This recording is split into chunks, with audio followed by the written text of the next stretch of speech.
everybody. Good evening to you. How are you? Hope you're having a great evening. Isn't it great that Chantal is on a 7-day ban? It's so great. It's so nice to be able to go on YouTube and just relax, even as a reactor.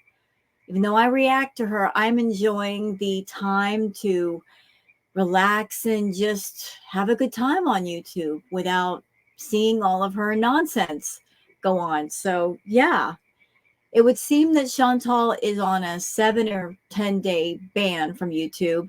Daddy YouTube essentially sent her to timeout without her takeout, and so she can't post. So, for those that don't know about the strike system on YouTube, one strike on YouTube, you're out for 7 days. Two strikes, you're out for, I believe, 10 days or 14 days. Three strikes, you're out. If this all happens within a 90-day period, yeah, you will lose your channel. After 90 days, the strikes will fall off and you start all over again. But if you get 3 strikes within 90 days, your channel is essentially done for. So I'm loving how this whole week has been playing out. Chantal, she started her ban on her birthday. And on her birthday, Mr. Snowflake decided to release part 2 of the docu-series. I believe there's going to be 6 episodes in total. She couldn't come online for birthday super chats or extra birthday money. And she could not do what she normally does, which is push for extra money at the end of the month, because she's lazy. So it completely messed her up. Don't know what that means when she comes back, and you know she's going to come back. Don't know if she's going to just pop back up in Canada or she's still going to be in Kuwait. If she had any kind of smarts, she would go home to Canada and just, stream from there. She won't stay in Kuwait anymore. By the way, some thoughts about that. So I have seen online that Yo Mama is saying that Girl World is responsible for Foodie getting banned. I would like to give some thoughts about that. We don't have that kind of power. The reactors nor the reactor audience has the kind of power that if we don't like Foodie, that we can just go to YouTube and they'll take her channel down or give her a strike. YouTube is a company. They do what they want to do. Anybody on YouTube that has a channel, we're just channels here, but we don't run the company. We're not in charge of the company. Therefore, we don't have that kind of power. Also, to add to that, let's not forget that Chantal has ticked off a lot of people, more than just people in Girl World. If y'all remember back, Chantal went to Takot and her community doing the sub for sub thing. She essentially used them to get to 100K. And then after she got to 100K, she essentially just turned her back on them. So, she made it her business to offend people, use people, more than just Girl World. It could be any number of reasons why she got the 7-day ban. And another thing, even if 1 million people reported Chantal, if she had not done anything wrong, nothing would have happened. If YouTube were looking for an offense and the offense wasn't there, nothing would have happened to her channel. So trying to blame Girl World for her channel getting banned, no, I don't accept that. I really don't accept that. Like, we are not to blame for her choosing to come online, do her public content, be as hateful and offensive as possible, and Daddy YouTube finally giving her the spanking that she really needed. So, hey, we're not in charge. We're all just channels here doing our thing. You follow the terms of service, you got nothing to worry about. You break the terms of service, you got something to worry about. And I'm sure it doesn't help Chantal's cause that she has said she's going to sue YouTube Boy, talk about biting the hand that feeds you, literally feeds you. Anyway, so yeah, it's a great week, isn't it, girl world? We all get to relax, enjoy whatever we want on YouTube. It's nice to have a moment of peace and quiet, isn't it? It sure is. I'm really enjoying it. Like spending more time with my cat Booger. Not that I don't spend time with her. Hey, baby. And she's an old lady. Like this is nighttime. She wants me to go to bed. I'm not ready to go to bed yet. So I thought I'd sit up and just watch the Mr. Snowflake docu-series with you guys and give my thoughts to what Mr. Snowflake has to say. I will pre-warn some of you in my audience, if you've been through childhood trauma, this one might be a little hard to watch in some places because it features someone that was in Foodie's verse for a while, a person named Karate Joe. And Karate Joe was a sax offender. He was a PDF file. So there's going to be some talk about him. And I'm going to give my thoughts about that. But just pre-warning you guys ahead of time, for those of you that you might get triggered, you might get upset. I don't want that to happen. So let's just get into it, shall we? We're going to go back in time with Chantal. And I'm pretty sure wherever she is in the world right now, she has seen the episode and she's not happy. And she's probably really not happy about the fact that because she got the ban on her birthday, she couldn't go online and rage. But don't worry, y'all. What did I say? Let the fupa cook. When she comes back, it's going to be the meltdown of the century. So, all right. I'm going to hold Booger on my lap. And again, I'm sorry about the audio. It's a little bit different right now. I normally have the microphone on my lap. It's closer. But she's sitting here, so I can't hold both. Booger. Booger. Baby. Want to sit up here with Mama? You want to watch Chantal? Okay. All right. Let's go.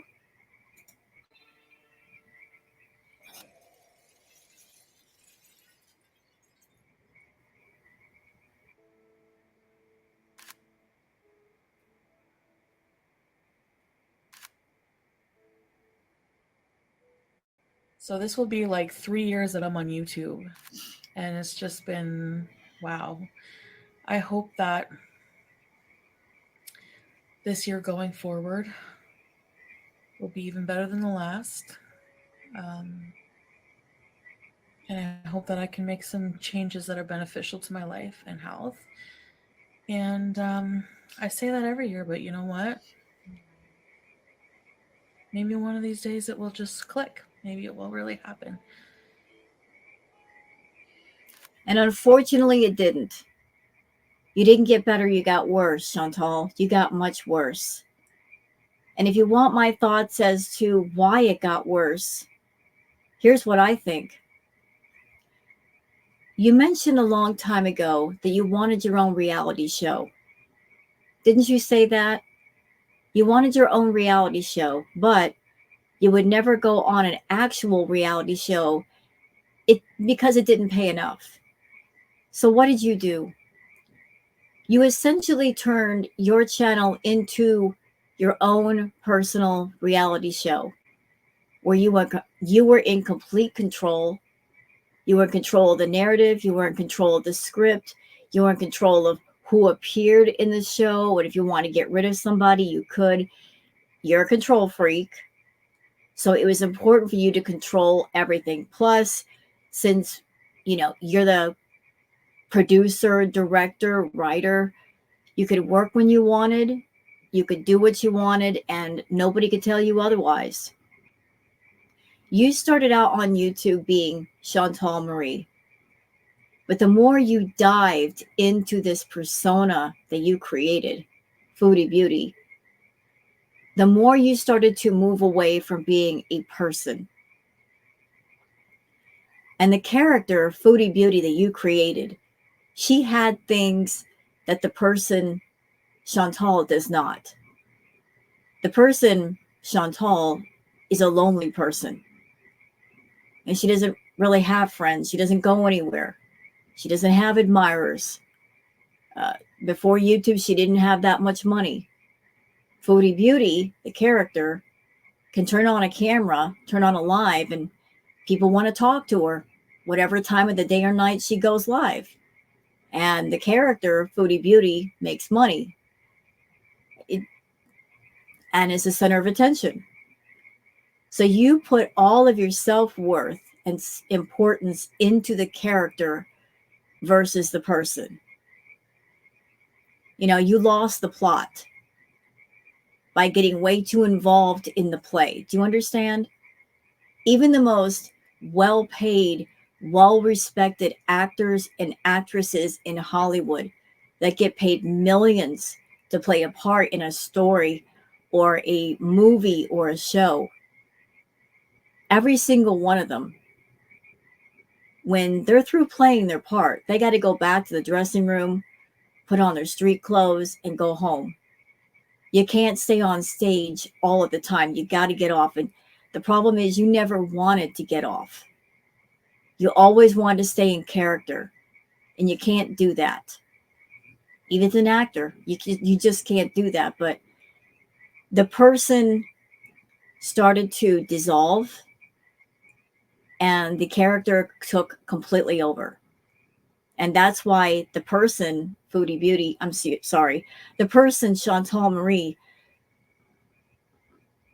everything just went to ruins because you didn't want to give any attention to the person and the problems with the person. You wanted to stay in character, stay in your fantasy world, live in it completely all the time. That's where the imbalance comes from. Just wanting to be more of a character than an actual person. But those are just my thoughts. Let's keep going. In our first episode, we saw Foodie tell us all sorts of things. She told us how she tried to convince her own mother she was about to end her own life. She wasn't really going to, that was a lie. She told us how she was going to call Child Protective Services on a woman just because this woman dared speak out against her. She wasn't really going to, another lie. We saw Foodie blame everything bad that happened to her on fat phobia. Definitely not true. And we also saw Foodie extremely upset after being dumped by BB. But at least she had the support of her fans. And I know a lot of you have messaged me and reached out. And I thank you so much. I really appreciate it. I have not replied to any yet.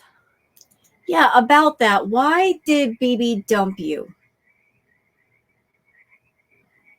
I don't think it was because you had issues, Chantal. Could it be also because you cheated on the man? Yeah, I think that had a large part to play in why he dumped you. But of course, you're going to paint yourself the victim. But yeah, Chantal cheated on BB the way that she also cheated on Peetz. So you're with somebody, you decide to do the dirty with another person. Yeah, you're probably going to get dumped if they find out. Not everybody was supporting Foodie, of course. She'd done enough things by now to turn a lot of her audience against her. Some of Foodie's audience disliked her so much that they would say things just to get her to react. Yeah. And BB, I know I shouldn't entertain this stupidity because it really is just so stupid and juvenile. But did he get his green card? One, we're in Canada, so there's no green card. Number two, he has his residency. He doesn't need me. We're not married. So no, we would have to be married for him to get anything. So maybe educate yourself. Something of note, for those that have not been around the Foodieverse for years, like some of us have been, if you go back through Foodie's history of men that she's been with and been attached to, all the way back, BB was the last romantic attachment that she had that had a job, that was independent. Before BB, there was Peetz. You know, Peetz was working, making money. Then after Peetz, there was BB. But after BB dumped her,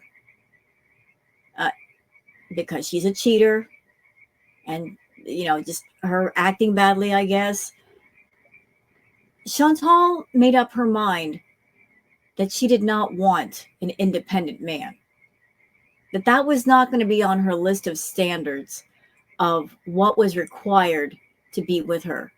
As a matter of fact, she wanted just the opposite. She wanted a man who was not independent, that didn't have money, that she could make codependent on her. She wanted that. She literally wanted that, because if the things that were going on did not start out that way, she would try to persuade things to be that way. She would tell the guy, oh, don't go to work today. I'll pay for everything, you know, seeming really generous, but it's a box of snakes. You know, it's a nicely wrapped box on the outside, but you open the lid, there's snakes inside of it. It's a false gift. It's not really generosity. It was her disguising control in the form of generosity. It's a trap. She was setting a trap. She did not like the idea of the men in her life having any kind of power to toss her out, to get rid of her. So she made it her business to find financially weak men, because she had the money in her pocket. So after baby, looking for men who didn't have much money or were easy to control, and those were the men that she put around herself. One thing I kept saying when I was researching this woman was that her dad was also her uncle, or funkle, as people kept putting it. That's my dad holding me. That's my grandpa. That's my dad. I assume this isn't true. But people would say it just to get a rise out of it, and she would bite every time. Imagine Foodie biting. Beauty bite. Anyway, Foodie being dumped by Baby. What was she supposed to do now? Well, she could and would move in with Jimmy Bunker, lookalike, and the better looking of the two, Peetz. Hey, don't encroach your arm on my side. But most of this is your side. I'm hangry. It's okay. Be patient, Belly. Be patient. A Peetz over there. Okay, a couple of things. You know, Chantal, you were always about the optics, but Peetz was truly your person. It's really strange that you went chasing after all these other different men, looking for love and looking for loyalty. You had it the entire time. You just didn't appreciate it. And y'all take a look at this. Do y'all see this right here? This is the villa. When they first moved in, this was probably one of the rare times the villa was actually clean. Because shortly after moving in, it did not look like that. It was filthy. But look at the way it looked when they moved in. It was just perfect. Well, too bad it didn't stay that way. There. He's very, very tired from lugging in boxes. Hey guys, hey, how are you? Before we eat, oh, you can dig in. What are we supposed to say, Grace? Do you like your house I made for you? You made? Yes, I cut out the door and the window, didn't I? No, I did that. It was nice to see Foodie alongside Peetz. We'd already had about 4 years of just listening to Foodie's interesting stories while she stuffed her face. So it was about time we got a fresh face. And Peetz was definitely a fresh face. Hi guys, welcome back. Welcome to the video you've all been waiting for. Hi. Oh, it is smooth. Did you use shaving cream? Oh, yeah. I did wash my hands. Well, just, you know. Having Peetz as a secondary character in her videos didn't just mean she had a mukbang buddy. It meant she could do more fun, creative videos for our audience. Hey Ramona, what's up, girl? Oh my god, I'm freaking out. Here, a prison bus crashed while passing through our town. But I remember the Ramona videos. You know, Chantal, it seems like you had a little bit more fun back than you do now. There were no survivors, but the body of serial killer Smiling Peetz was never found. I'm totally freaking out. They're telling everybody to lock their doors and stay inside. Be careful, girl. Good riddance.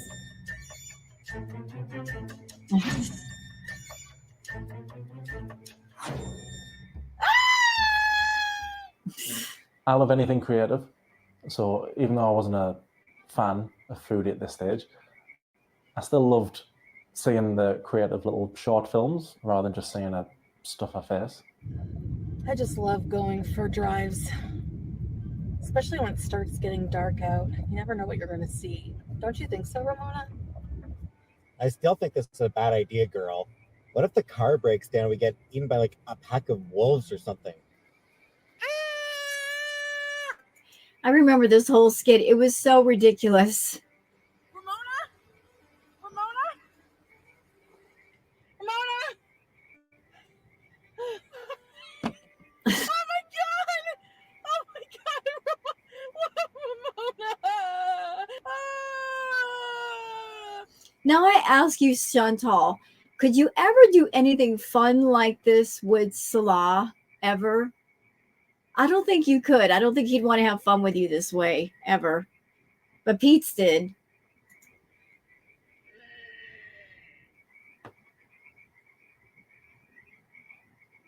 Foodie may have been in a new apartment, but she was still the same old Foodie. My health is crap. I'm sure you're all aware of that.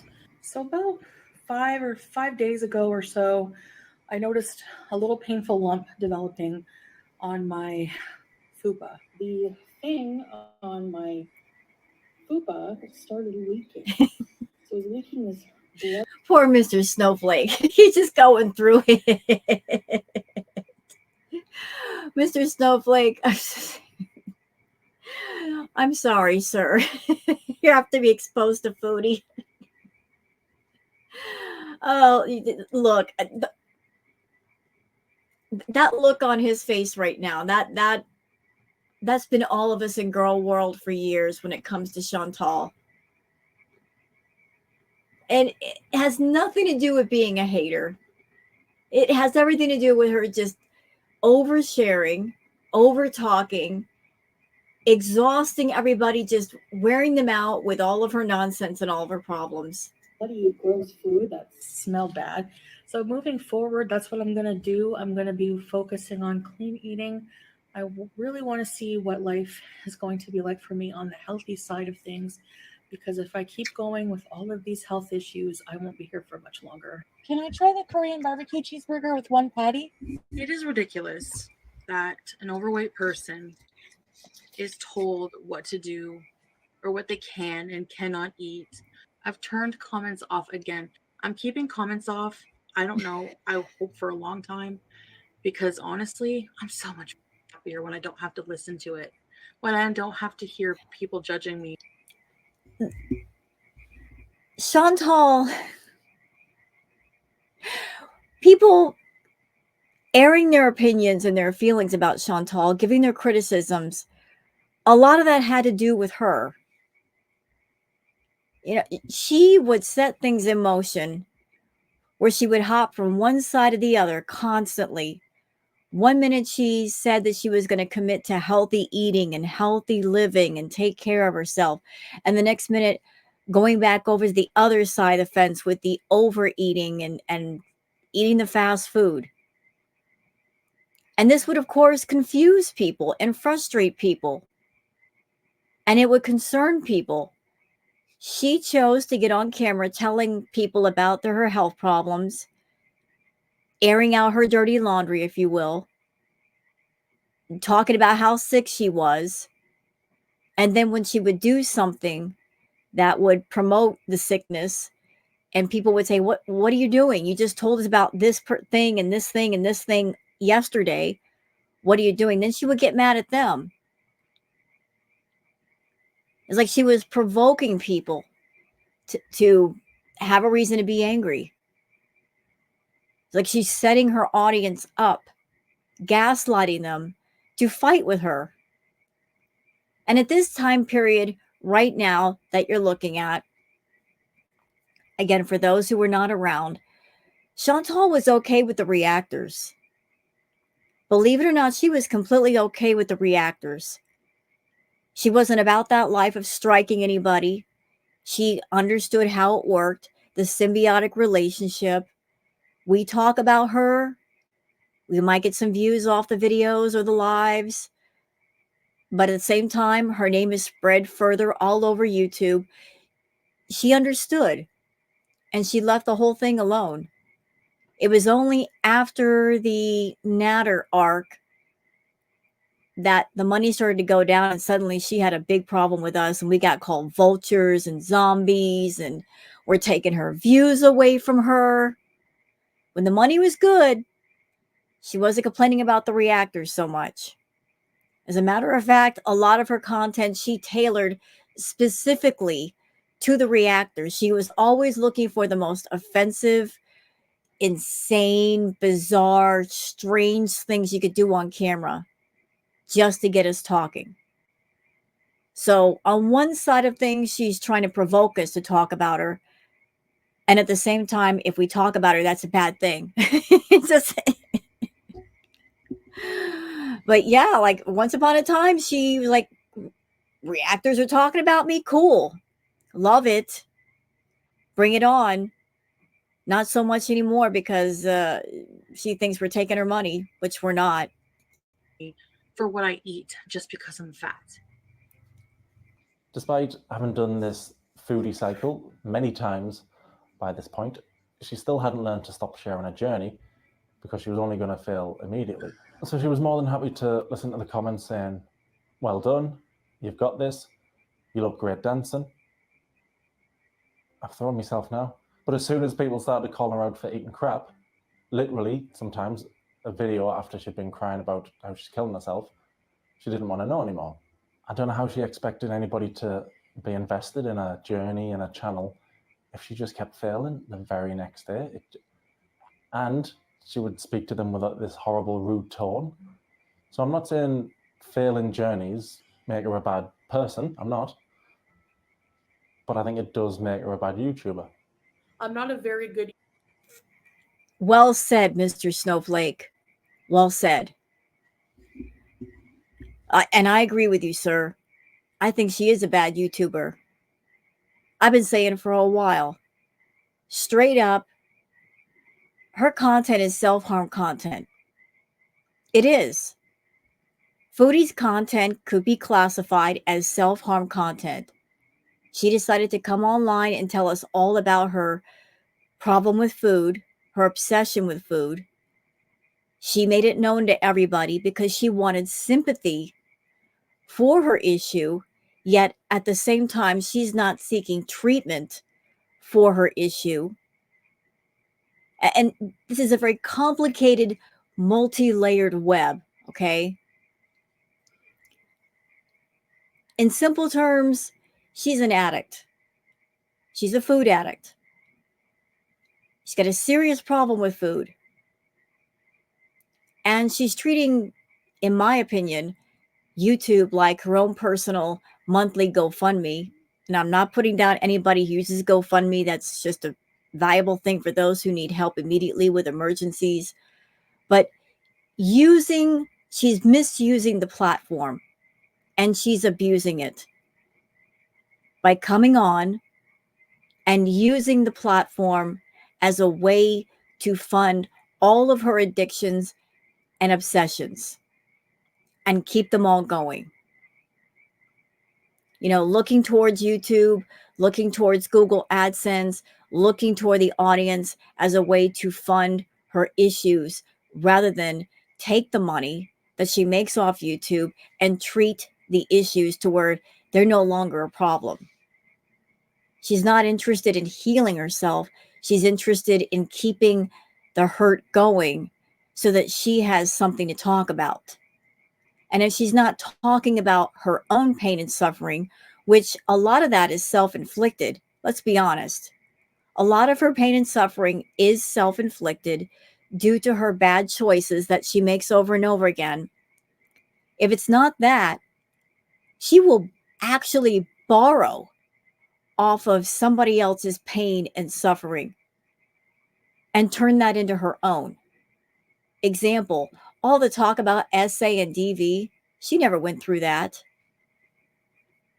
But when she wants extra sympathy and extra attention, let's borrow off of other people's stories and turn it into her own to get sympathy, to make money, to make herself, I guess, seem more interesting or worldly or something. You know, according to Foodie, she's been through every kind of pain in the world. But if she reaches up on the shelf and there's not enough pain there to make money off of, she'll make some up. So her content is self-harm content with her issue with food. And as long as she's on YouTube, as long as she's got a source of money and people that will give her money, be it on YouTube or off YouTube, that problem will continue. She'll never be interested in treatment because she's got that safety net. As long as the safety net is there, she's not going to hit the ground. And honestly, that's what she needs. She needs to hit the wall. YouTuber. And this Chantal cycle, it's basically the same as the Amber cycle. They're so similar. They could be sisters. I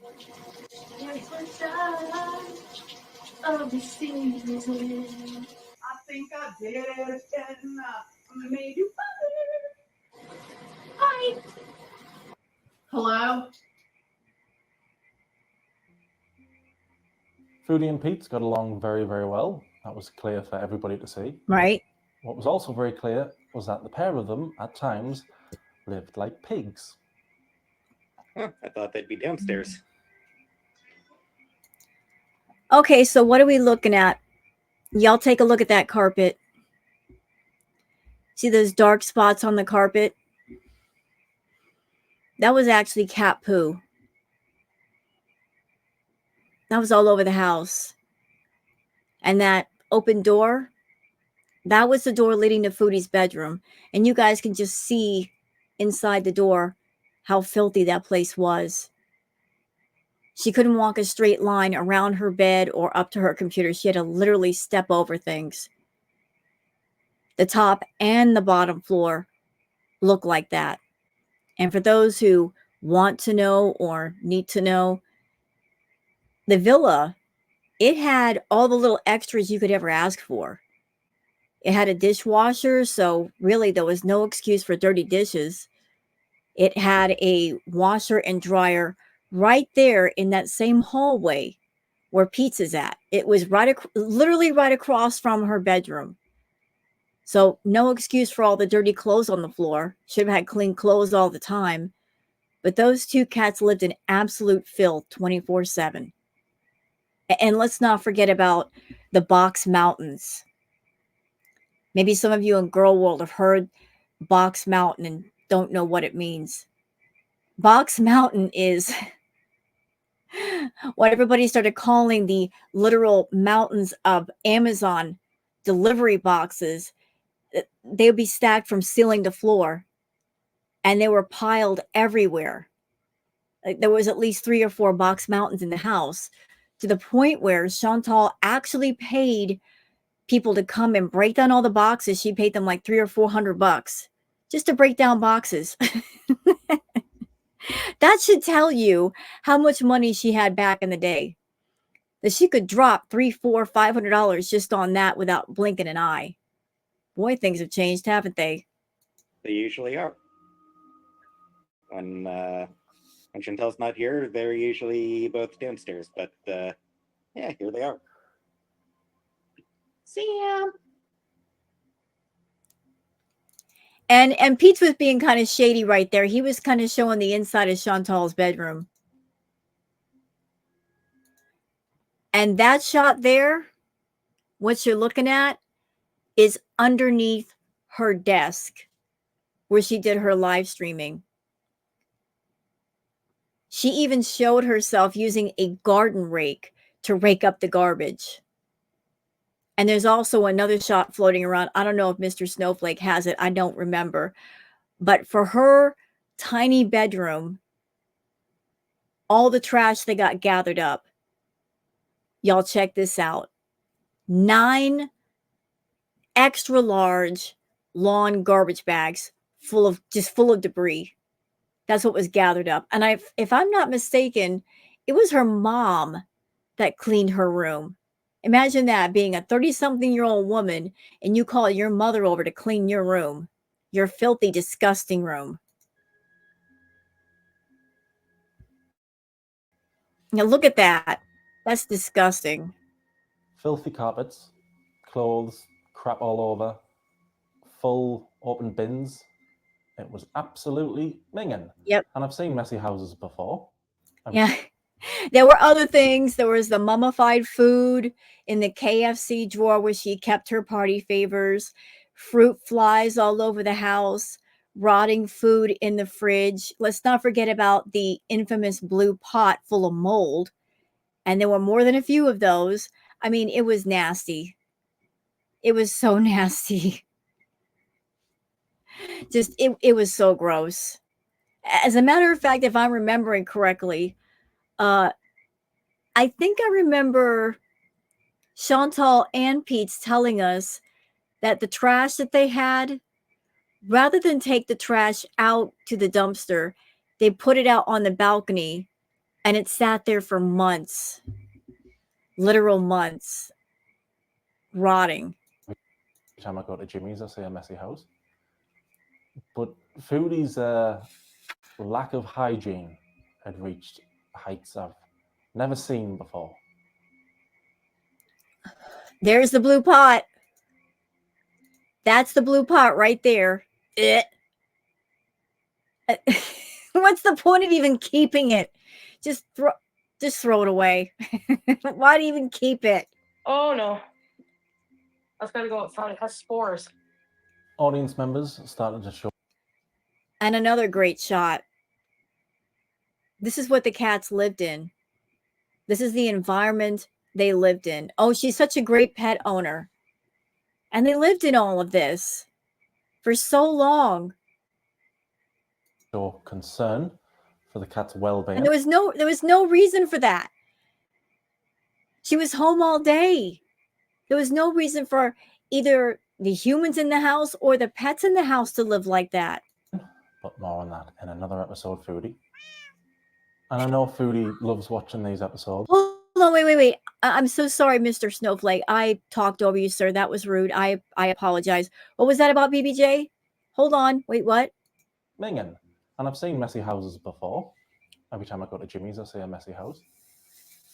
But Foodie's lack of hygiene had reached heights I've never seen before. Oh no. That's gotta go outside. It has spores. Audience members started to show concern for the cat's well-being, but more on that in another episode, Foodie.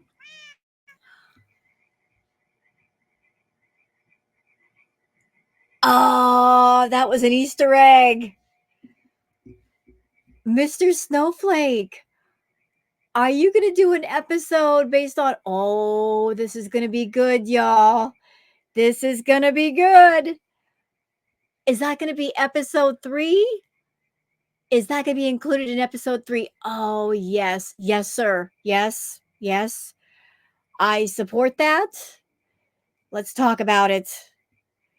All the nonsense with BBJ and Sam. Let's talk about it. Let's show them Beezers who the real one is. And even before you do it, thank you, sir. Thank you for telling that story. And I know Foodie loves watching these episodes. And she likes to try and defend herself from her own videos. I don't know how she can defend this one because the apartment was minging. And it wasn't just a one-off that I'm showing you to try and catch her out. It was regularly minging. And everybody thought it, not just me. Everybody watching thought. Remember what I said about all the garbage bags in her room? There you go. That's her room. That's her bedroom. Look at the garbage bags. 1, 2, 3. Your apartment. 4, 5. So be angry at everybody 6. else, not just me. Be angry at all your audience.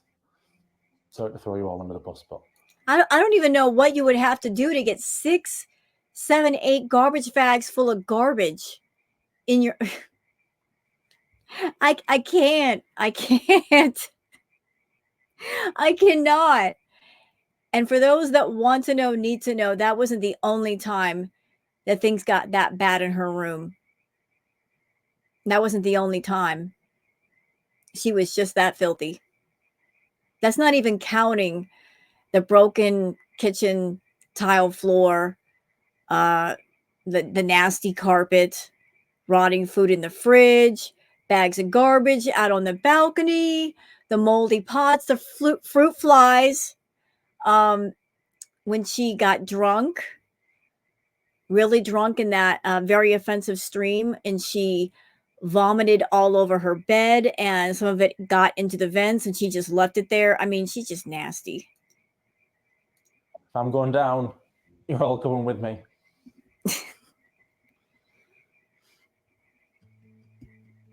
Foodie doesn't like being called out for her behaviour. She doesn't like me. She likes me cardigans. She doesn't like me. She likes Jimmy for some reason. Hello, YouTube lover, Orange Pulp, Jimmy Bunker. Maybe it's because he reminds her of Peetz. I don't know. But one channel around this time that Foodie started having big issues with, was Charlie Gold. Our goal, Foodie likes to give nicknames to people she doesn't like. Pulpy syntax became puppy syntax. Michael B. Petty, Michael B. Sweaty, Mr. Snowflake, Mr. Cardigan. It's all right. For some reason, Foodie decided to call Charlie Gold Charlie Cole. She called her it in her videos and her community posts, and it wasn't the best nickname. No. She could have called Charlie, and I'll let Charlie explain this one. Charlie Cole. I dare you.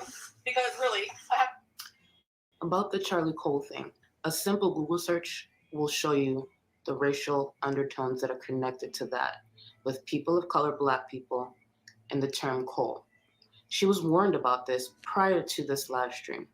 She was warned about it because she mentioned it in her live stream when she was ordering food with Peetz, that now people are calling her racist. According to Foodie, though, she wasn't being racist, of course not. She had a perfectly legitimate reason for calling Charlie Gold Charlie Cole. She calls herself Gold. Gold is like the opposite. It's non-valuable. Coal is lesser than gold. That's why she called her that. People told Foodie. And this is typical Chantal behavior. When she's told she shouldn't do something, she'll do it anyway, just because it's the opposite of what she should do. And when she's wrong and people tell her that she's wrong, rather than admit the wrong and say, I apologize, I wasn't aware, I didn't mean any offense, she will double down. Like, narcissists never admit when they're wrong.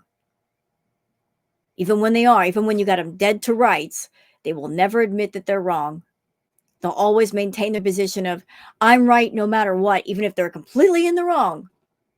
That is Chantal. And this, again, it's on par for Foodie. She did the Hitler salute. Never apologized for that. She's done so many things. So many offensive, racist things that she's never apologized for. Don't call her that. Racist connotations, really offensive, don't do that. So, of course, Foodie apologized straight away. No, of course she didn't. Now, this live stream that I'm going to show you clips of proved to me that not only is Foodie not as intelligent as she thinks, but it proved that she's on the same intelligence level as Amberlynn Reid. People have asked me plenty of times the stupider of the two, Amberlynn Reid or Foodie Beauty, and I always think of it like, bear with us, Joaquin Phoenix's Joker and Heath Ledger's Joker. I agree with you, Mr. Snowflake. I think that Amberlynn Reid and Chantal, they're both stupid.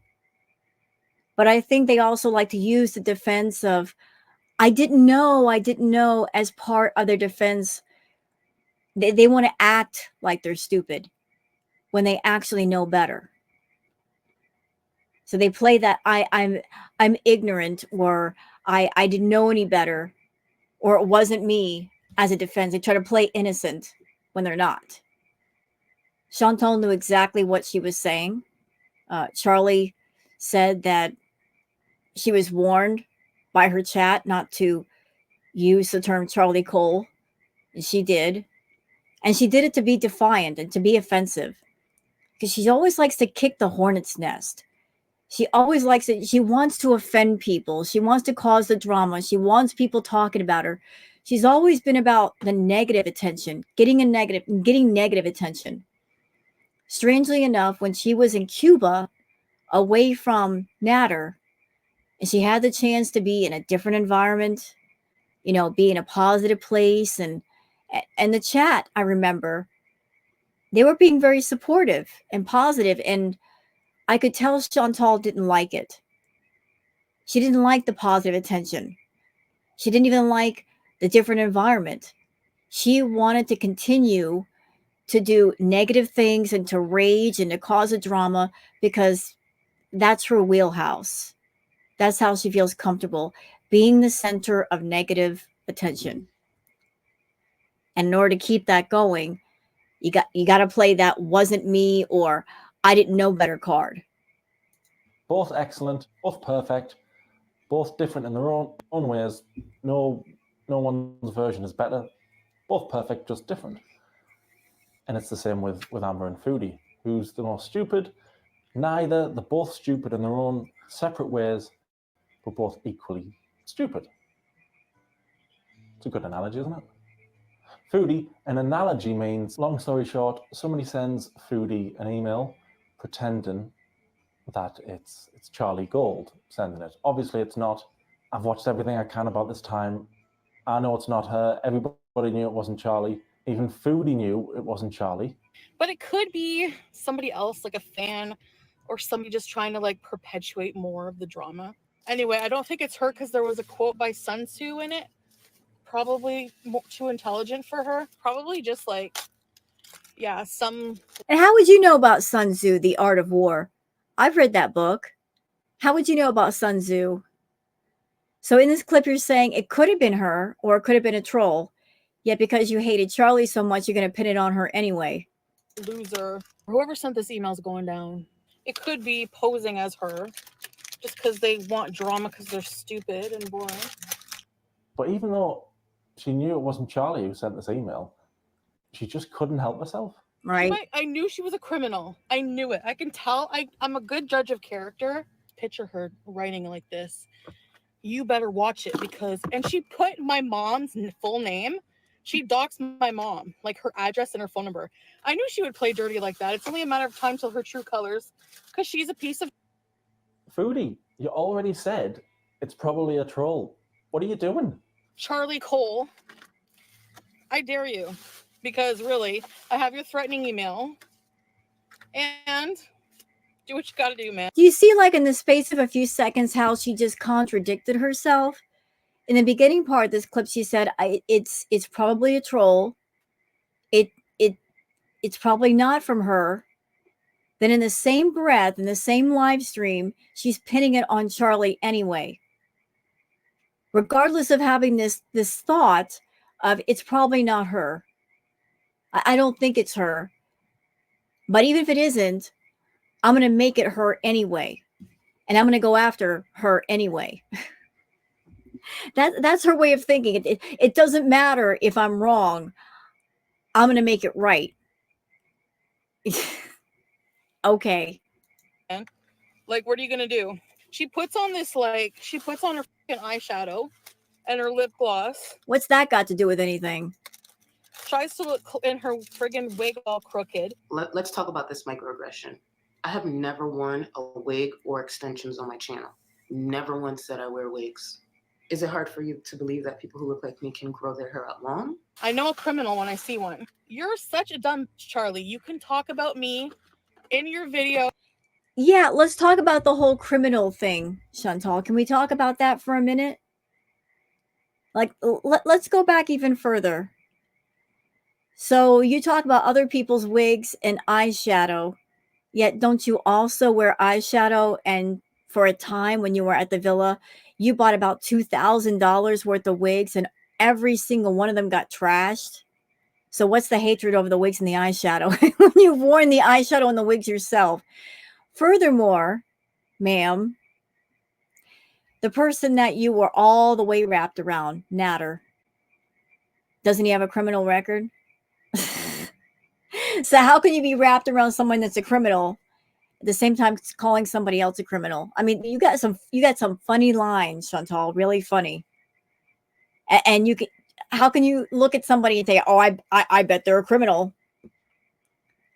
Funny how later on it gets exposed about your ma Karate Joe. Yeah, okay. Oh, she's like, that just makes me want to do more reactions, right? Well, get ready for more strikes. She's dumb. You've already said multiple times it's not her. What's happening? You're an idiot. And you're going down. Stop playing the race card. Foodie also either has a terrible memory or she's just... So, watching this back, I can't help be struck by this thought. Remember what I said about Chantal? She likes to do things deliberately to provoke the reactors. She does things deliberately to get the reactors to react to her. I have noticed over time that Chantal, she has her favorites. She has people that are her targets that she talks about the most.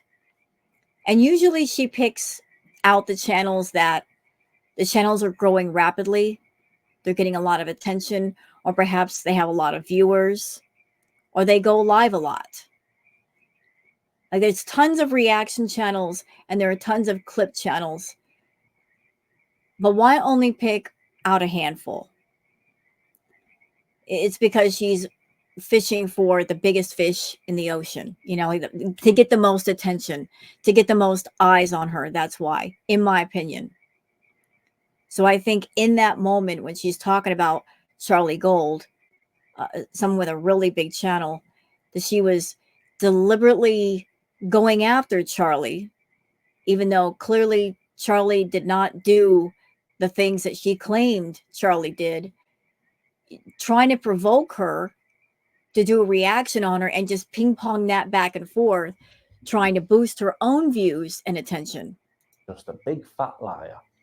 The slander comes in with saying I threatened her family. If you go back and listen to that video, that's not what happened at all. I'm sure I could find your parents. Last my mom and see what happens. I bet you I could find your family online too. There's people who don't like you. I'm sure they'll give me information. So now she's threatening my family over an email I didn't send. She knows Charlie didn't send the email, but she just can't help herself. And even though Foodie went crazy and called Charlie all these names and was awful, it turns out Foodie was the victim in all this. Yes, I sound annoyed because I am. I'm annoyed with this whole all this drama. Now, at first, Foodie wouldn't apologize. I'm not going to do some teary-eyed apology. Well, you know what? You're never sorry, so what's the point? An apology is only appropriate when you really feel remorse and regret for the things that you do, and you don't feel either one of those things, ever. What's the point in an apology if you're not really sorry? If you don't feel regret and remorse? There's no reason to even say the words. I don't think Foodie has ever felt sorry or regretful or remorseful over any of her actions or her words. She lacks that part of herself because she's always right. She never does wrong. Maybe that was an attitude that she had since childhood. Maybe her family coddled her too much. They spoiled her too much. I never instilled that in her, that if you do wrong, you should make it right. Say you're sorry. Admit when you make a mistake. Admit when you're wrong. I guess she didn't grow up with that. That wasn't hardwired into her. And this is the result. I don't know. A lot of these big other YouTubers, I'm just not. Because I'm not going to apologize for something I don't think I did. Then Peetz gave her a talking to and got her to see the light. basically the comments were saying like, as a white person, I don't have a right to decide what is racially offensive to somebody of color. Yeah, to listen to people of color, in this case, to listen to black people when they say that something is offensive. So I don't want to explain my behavior or excuse it. So I just wanted to give a sincere apology to Charlie for saying those things and to anybody. You know, Chantal, if you're going to apologize to somebody for an offensive comment, I would think just a simple video where you're just apologizing would have been better. But doing a mukbang at the same time and stuffing your face, this really doesn't feel sincere to me. You know, I'm not hearing any sincerity in your voice. You're doing it begrudgingly, you know, like, oh, I have to do this, so I'll just do it to smooth things over. It's not because you were really sincerely sorry and you fully realized you're wrong. I may have offended anybody of color. It wasn't my intention. Particularly any black people. Yeah, that wasn't my intention, but that doesn't matter in this case because I offended people. Mhm. And I just want to own my actions and learn from them. Hi guys, I just want to say that there are a lot of accusations of me being a racist because some things I said to Charlie Gold. At the time, I called her Charlie Cole. It was impulsive. No, it wasn't. She called her... Fine, I'm a good time. Right. It was impulsive and out of extreme anger. I also threw some other insults at her as well. Low blows. Being totally honest. You not only threw insults at her, but you were threatening her family over an email she didn't send. It's insane. That'll make a change. I did not think of Cole in relation to her colour or race at all, and more as a word that sounded similar to gold, but was not as valuable. I am apologising, however, because on further thought, I can understand how black individuals may be offended by this, and for that I truly apologise. That was not my intention at all. I did send Charlie a private message apologising for the insults, as I consider them to be a low blow, and even if I am being insulted, I never want to hurt others with my words and feel terrible. Great, she said something highly offensive to many, but then she apologised. Perfect. All done with. I'm sorry that I ever explained myself for my comments about Charlie, about calling her Cole, because I wasn't being racist. And I firmly believe that, and I should have stood by that. I'm sorry that I ever apologized for that. Not only was she now not sorry for calling Charlie Gold Charlie Cole, but then she went back to using the word Cole. I used it in my most recent post saying Charlie Cole because that's how black others. No, because you're ignorant and you're racist. Mm-hmm. The fact that Chantel was educated on why that is racist, she has filmed 2, maybe 3 apology videos that she had to take down because at the end of the day, she never meant any of them. Nope. So for you to now go on your public platform once again and call me Charlie Cole, it's because you are racist. Just say you're racist.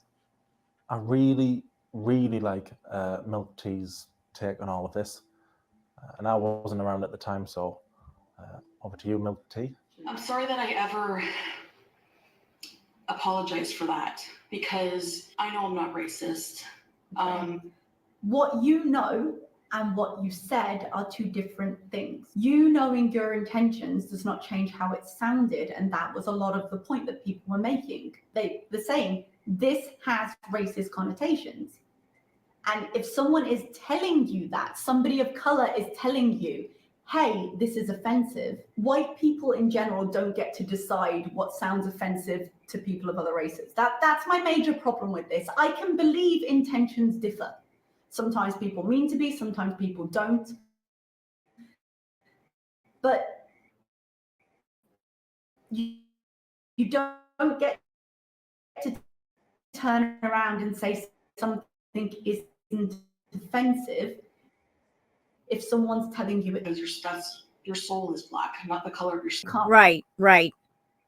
Retcon this. I don't want Foodie to get confused. She made the comment Charlie Cole, got in trouble for it, Then she thought about a way to try to dig herself out of the hole. So she came up with the explanation, oh, I meant it this way. Even though it sounded this way, I meant it this way. So I really wasn't being offensive. Trying to rationalize her words. And then she took the apology back. I watched the live stream before I watched Milk Tea's take on it, or Michael B. Sweaty, or Puppy Syntax. I watched the live before I watched any Reactor, and I thought that you were in the wrong, all by myself, with a touch of racism. I know it's a serious subject, obviously, but she's so... I'm trying to think of a word that isn't... I'm trying to just not call her stupid every time.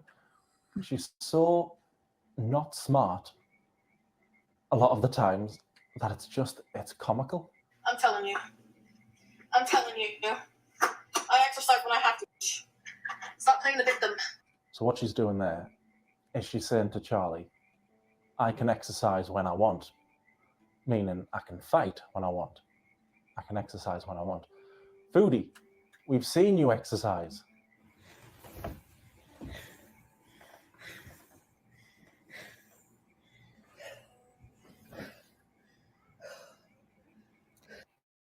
And keep in mind, the Chantal, like this was back in, 2018, 2019. Chantal was still at the villa. This was during the Natter arc, way before the Kuwait arc. She was in the neighborhood of 400 pounds then, and she was having trouble just getting up and down the stairs. And she's gained a lot of weight since then. But her health was already really bad back then. She had some mobility, more than she has now, but it was still bad.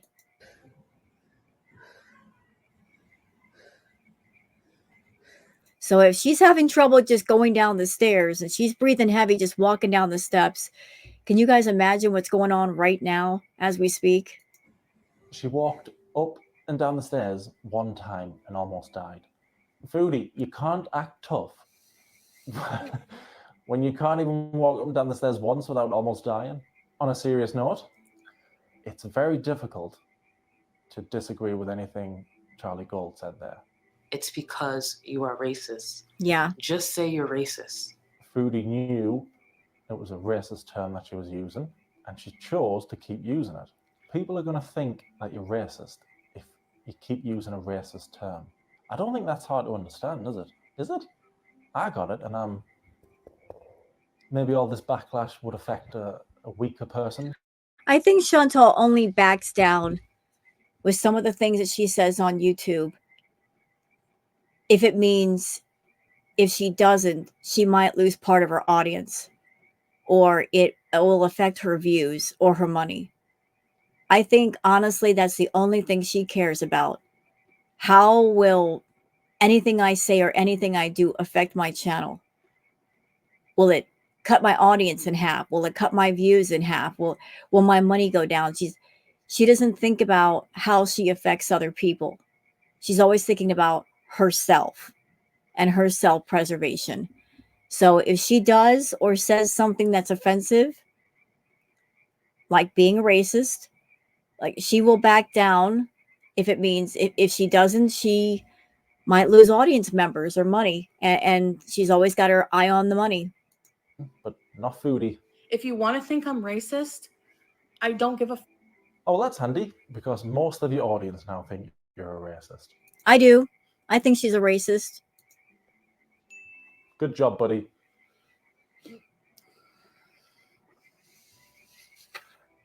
Foodie was obsessed with reaction channels. She needed something to do. Or should that be someone to do? So I'm kind of thinking of getting a hotel room somewhere in one night with some company, like a one-night stand. And I want it to be good. Like, I don't want to waste my birthday on crappy sex, So I guess my fupa's healed.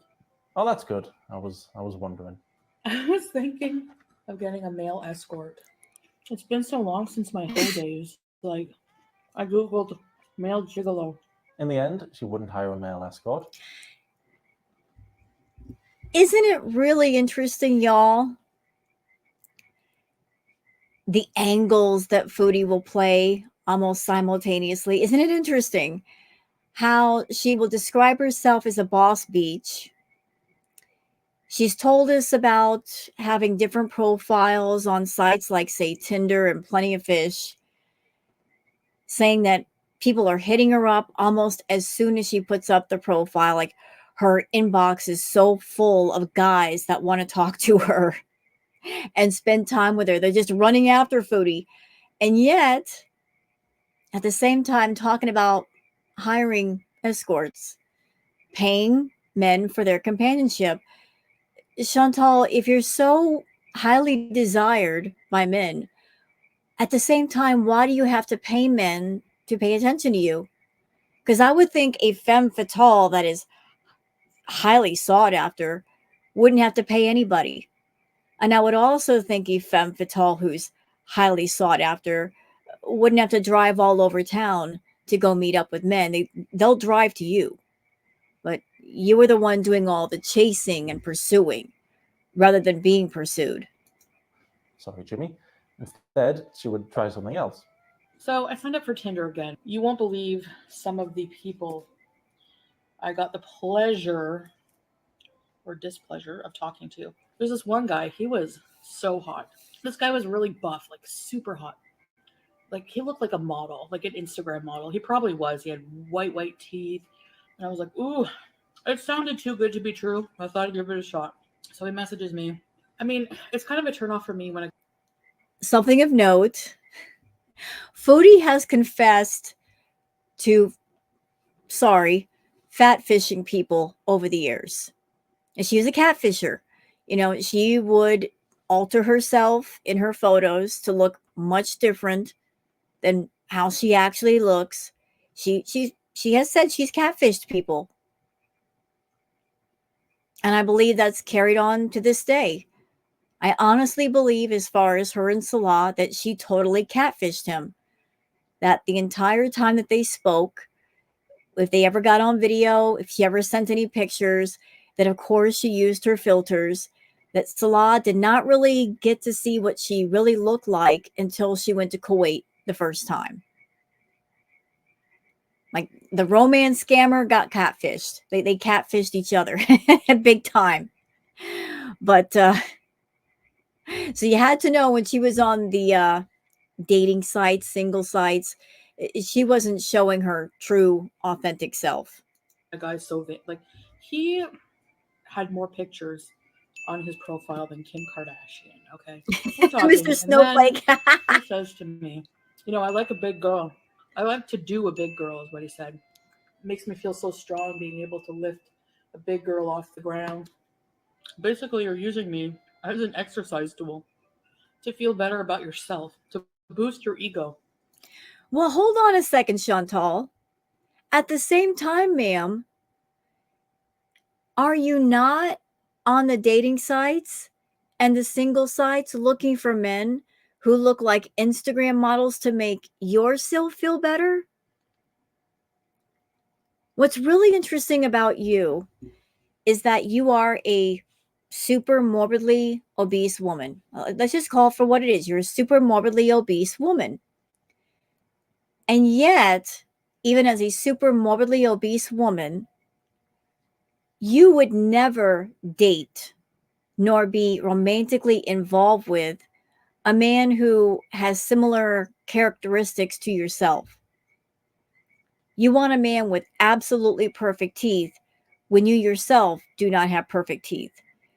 You want a man who's athletic and in shape when you're not athletic and in shape. You understand?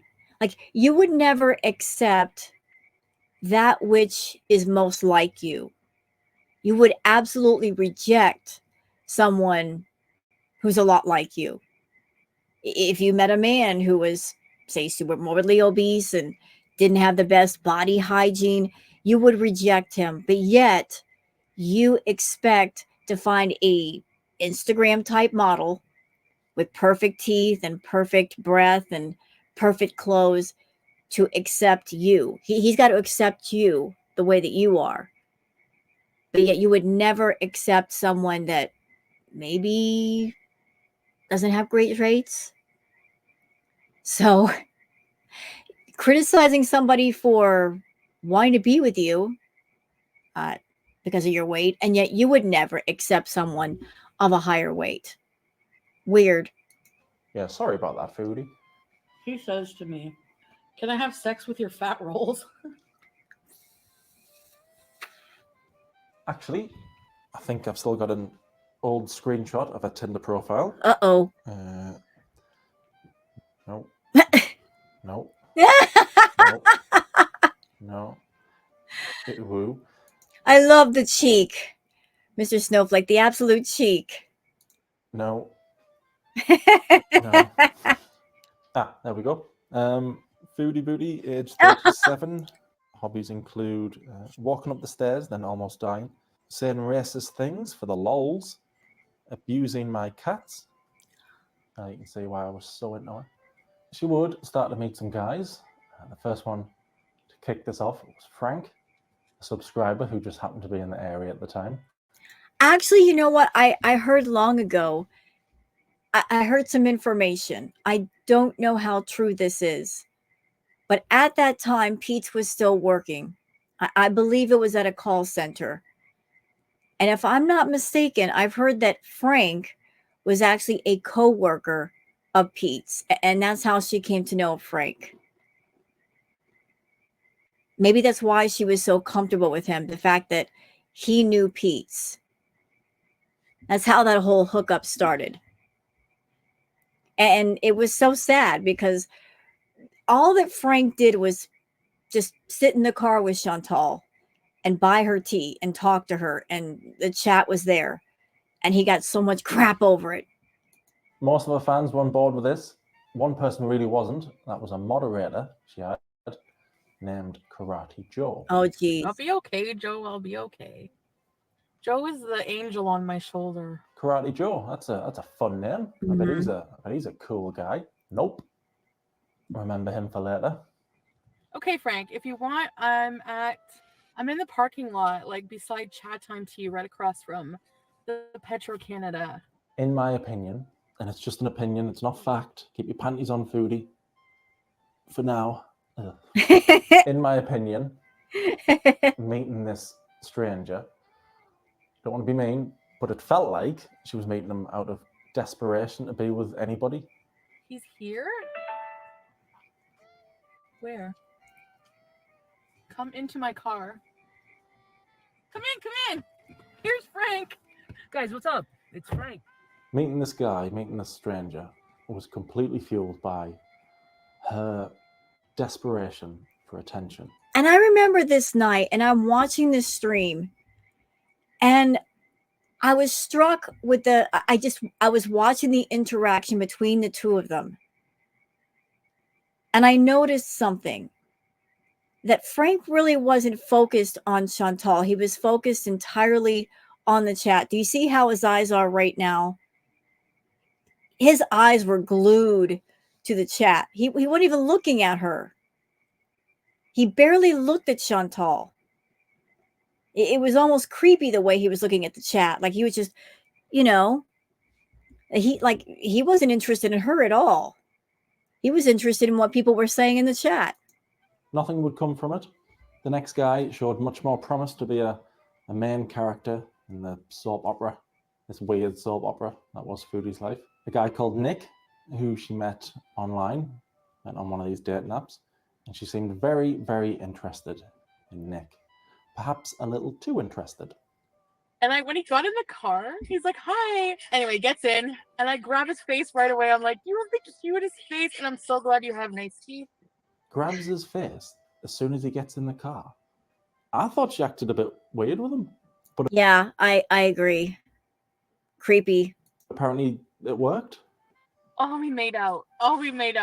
But it couldn't have gone that well because he immediately blocked her. I'm not over Nicholas. I know it's messed up. I met him for 50. Okay, as far as Nick, there's talk that Nick was actually Natter. Nick was actually Natter.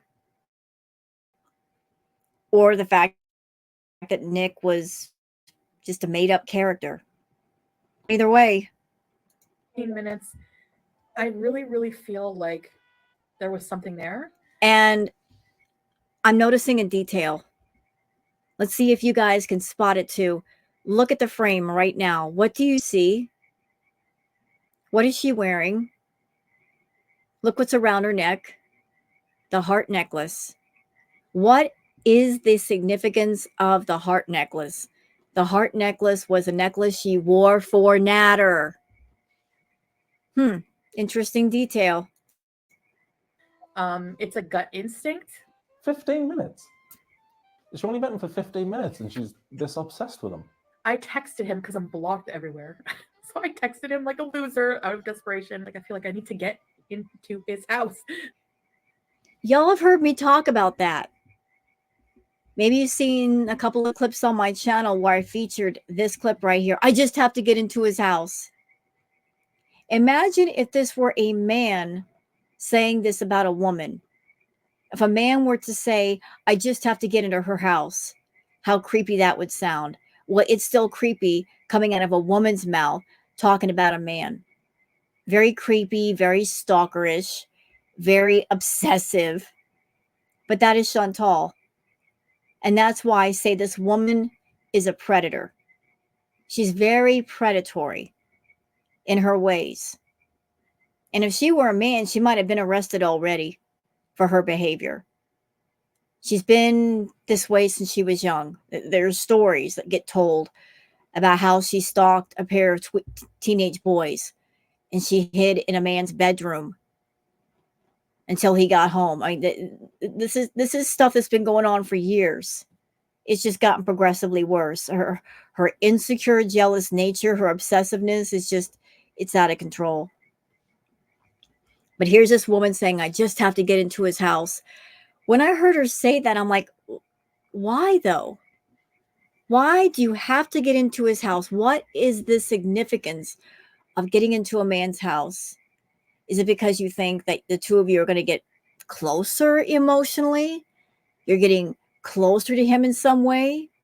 Or maybe you want to get into his house to leave your stuff behind, to kind of mark your territory, so that by leaving your stuff there, you have a reason to always bother him and go over there and see him, and he can never completely get rid of you. I think it's choice B over A. You know, she wants to just mark her territory. And by getting in his house, you can leave her stuff there and do precisely that. As a matter of fact, if we're going to go back to, say, BB, when she was with BB and they were done, she left her stuff at BB's place for over a year just to have a reason to call him and bother him, bringing him up in conversation. And she even went over to BB's house just to make Natter jealous.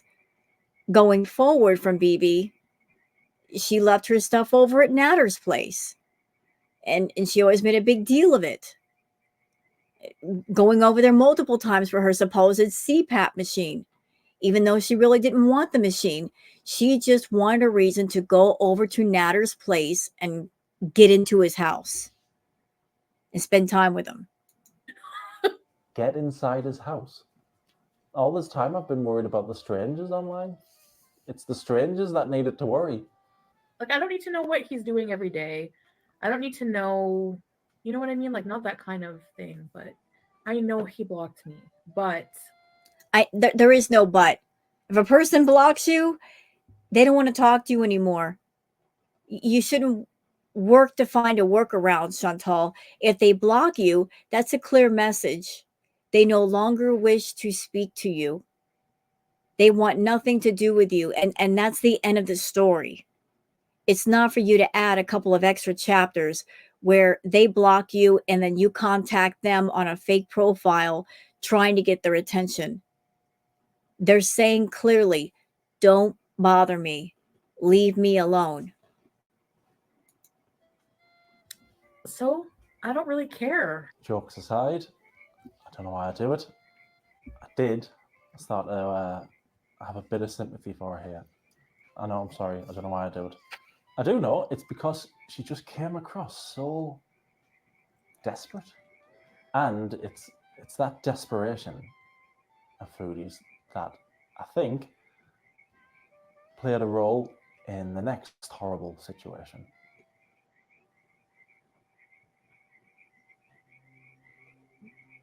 So the Egyptian guy is very, is it like, I don't know if it's like all Egyptian men, but he's very pushy, like bossy, like tells me what to do. He got mad at me because I didn't want to go over like yesterday. He's looking for a relationship. So. When it comes to Chantal, you got to go backwards. If she describes Natter as bossy and controlling, she's describing herself. If she says about Natter, he's always wanting me to go over there and he's forever calling me, reverse that. That's her she's talking about, not Natter. Natter only wanted to deal with Foodie if he absolutely had to. He never wanted her over there for endless amounts of time, unless there was money or gifts involved. I mean, there was always an entrance fee into Club Natter. And the entrance fee was party favors, alcohol, food, money. Those were the appropriate entrance fees to get into the VIP room with the dirty mattress. You don't pay the fee, you don't get into the VIP room. So she never went over there empty-handed for a reason, because she knew the deal. The deal was, if you pay him, you can hang out with him. But if you don't pay him, you can't hang out with him. And that was a system that Natter was aware of, and he took full advantage of because she let him. Like, you're going to come here and you're not going to want to leave for like a week. And I was just like, she's so doggone stupid. When you're dealing with a scammer, when you're dealing with a con artist, and you are the target, you are the cow they want to milk. And if you got a lot of milk, they want to make sure that you're not giving up the milk to anybody else. They want to get it all. So they zero in on you and they isolate you to get all the milk out of your udders before they're empty. And once they're empty, they'll release you back into the pasture until there's more milk. So that's what he was doing with Chantal. And knowing Chantal and her big mouth, she probably bragged about her YouTube channel and the money she was making and using the financial seduction angle to get his attention, to get more attention from him. And so hearing about all this money, he wanted to keep it to himself. And in order to do that, he had to keep her close to him so that she couldn't go home and spend money on anybody else. He asked me to move in with him. He's like, come over right now. I'm like, I need to sleep. He's like, we'll sleep together. He called me. I woke up. There was like 18 missing phone calls on my phone. I don't believe that. I don't believe that Natter would call her 18 times. I believe that was her. I believe that was her blowing up his phone. Remember, it's backwards day when it comes to Chantal. Her describing obsessive behavior is actually her obsessive behavior. He's bossy, aggressive, tells her what to do, gets upset when she doesn't come over. 18 missed calls. Obviously, I'm not the biggest Foodie fan out there, but I didn't take any pleasure in hearing how she was talking about this guy. And another thing of note, if she was going over there, if she was paying for everything, if she was paying for the party favors, and Natter likes to do his party favors, that could be another reason why he wanted Chantal over there a lot. If she was fronting the money for party favors and get high basically for free, of course he wants her to pay for everything. How he was treating her. Every time he called her, for some reason, I felt really anxious. So, oh no. That's the Egyptian guy. Okay, I gotta go. That guy is so pushy. He gets so mad. He sounded awful. So why was Foodie, this grown woman, allowing herself to be treated like this from a guy who she didn't even know? Those are weird signs. I know it's already so toxic. But like a part of me can't help it because he's so into me. Like it's No, he's into your money. That's where you got it messed up. He was never into you, Chantal. Because if he was really into you, he would have hung out with you for free. You wouldn't have had to pay for a doggone thing. But the fact that you had a financial arrangement with Natter, you were buying him groceries, you bought him a new iPhone, you bought him a new iPad, you were paying for the cable, you paid for the phone. You were paying for more than one thing. The more you were paying for, the less love was actually there. He had you pay, he was fleecing you, and you were allowing it because you were getting the one thing that you wanted. You were getting male attention. So paying for all those bills, you got your compensation. You got male attention. And as far as Natter, I think what drew you into Natter was maybe for the first time in your life, there was somebody who stood up to you and told you no. You weren't a spoiled brat getting your way. Somebody was challenging you and telling you, no, you're not going to get your way. And you being the narc that you are, you can't stand to not win. So you're going to do whatever it takes to win. If you have to buy your way into a victory, if you have to con your way into a victory, whatever it takes, you were determined to win the prize. You want to be claimed by Natter. At the same time, you also wanted to control Natter. It's really weird to be claimed by somebody, but at the same time, you want to control them too. You never got what you wanted. It's flattering. Wow, he's so angry and weird right from the get-go. Why would I hang out with him? Because he's sexy. I obviously don't like Foodie Beauty. I don't think she's a nice person. But hearing about this Egyptian guy made me feel very, very uncomfortable. I did go over to the Egyptian guy's house. So this guy is crazy. Like, excuse me. I ended up tiptoeing out of there when I don't believe that either. she Foodie ages ago on her channel, in the beginning, before her channel blew up a little bit, she did, and I showed this on my channel. You guys remember, I did like a little retro react. She did a video giving tips and advice to everybody else about what to do to grow your channel.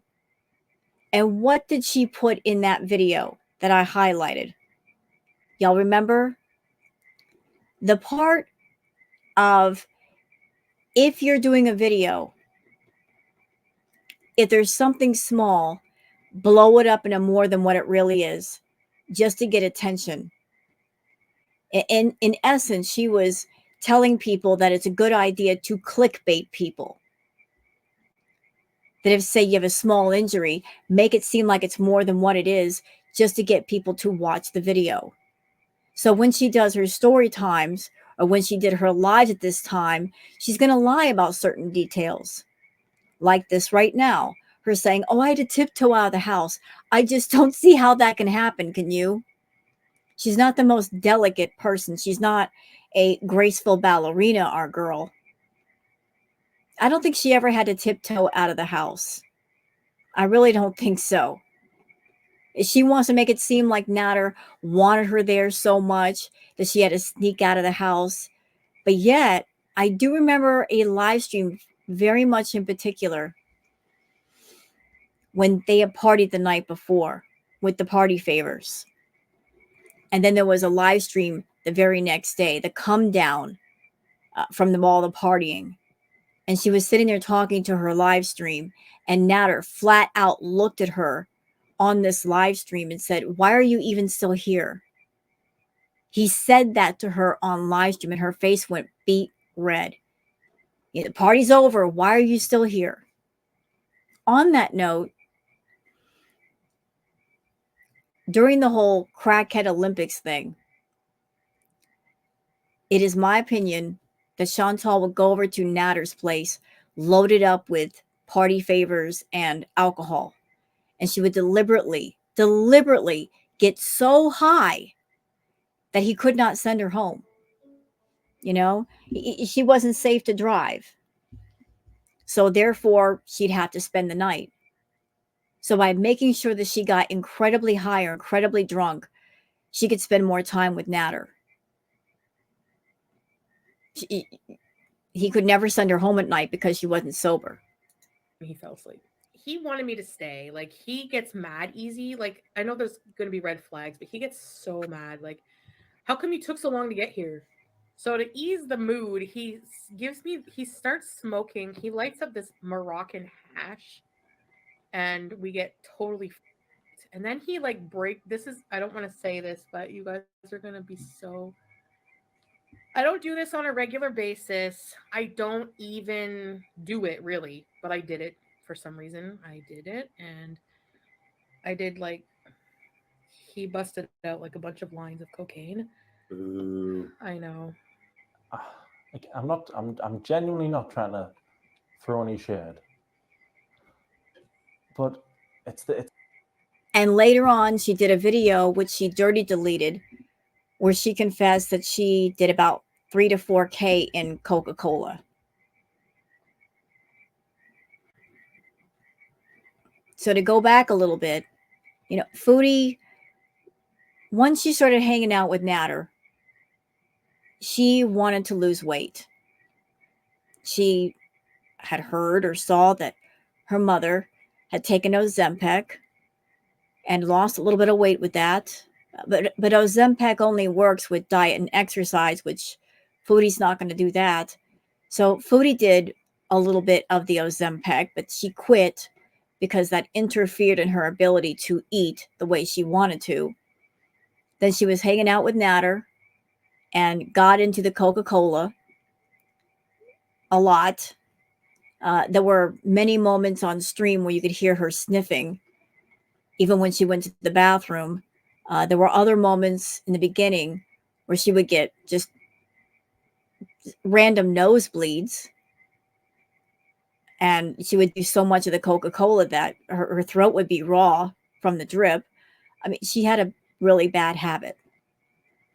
She lost about 50 or 70 pounds because of the Coca-Cola, but then she gained all that back. But yeah, she had a nasty habit with that stuff. This wasn't a one-time occurrence. It's a desperation. That's what I came across as. She's so desperate for attention that this horrible, aggressive guy, that's good enough for her.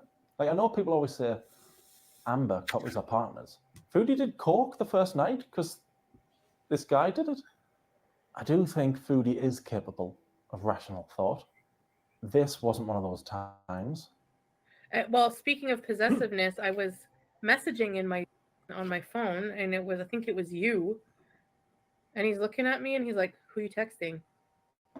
So I didn't know what to say. I was just like, "My friends." He's kind of really rough. Like, he was rough at one point. So banged up and abused. All right, before she even says one more word, I want to point this out. So in the beginning, when Chantal was seeing Natter, she would come home and proudly, and I mean proudly, show off the bruises that were on her breasts and her arms. She couldn't wait to show them off.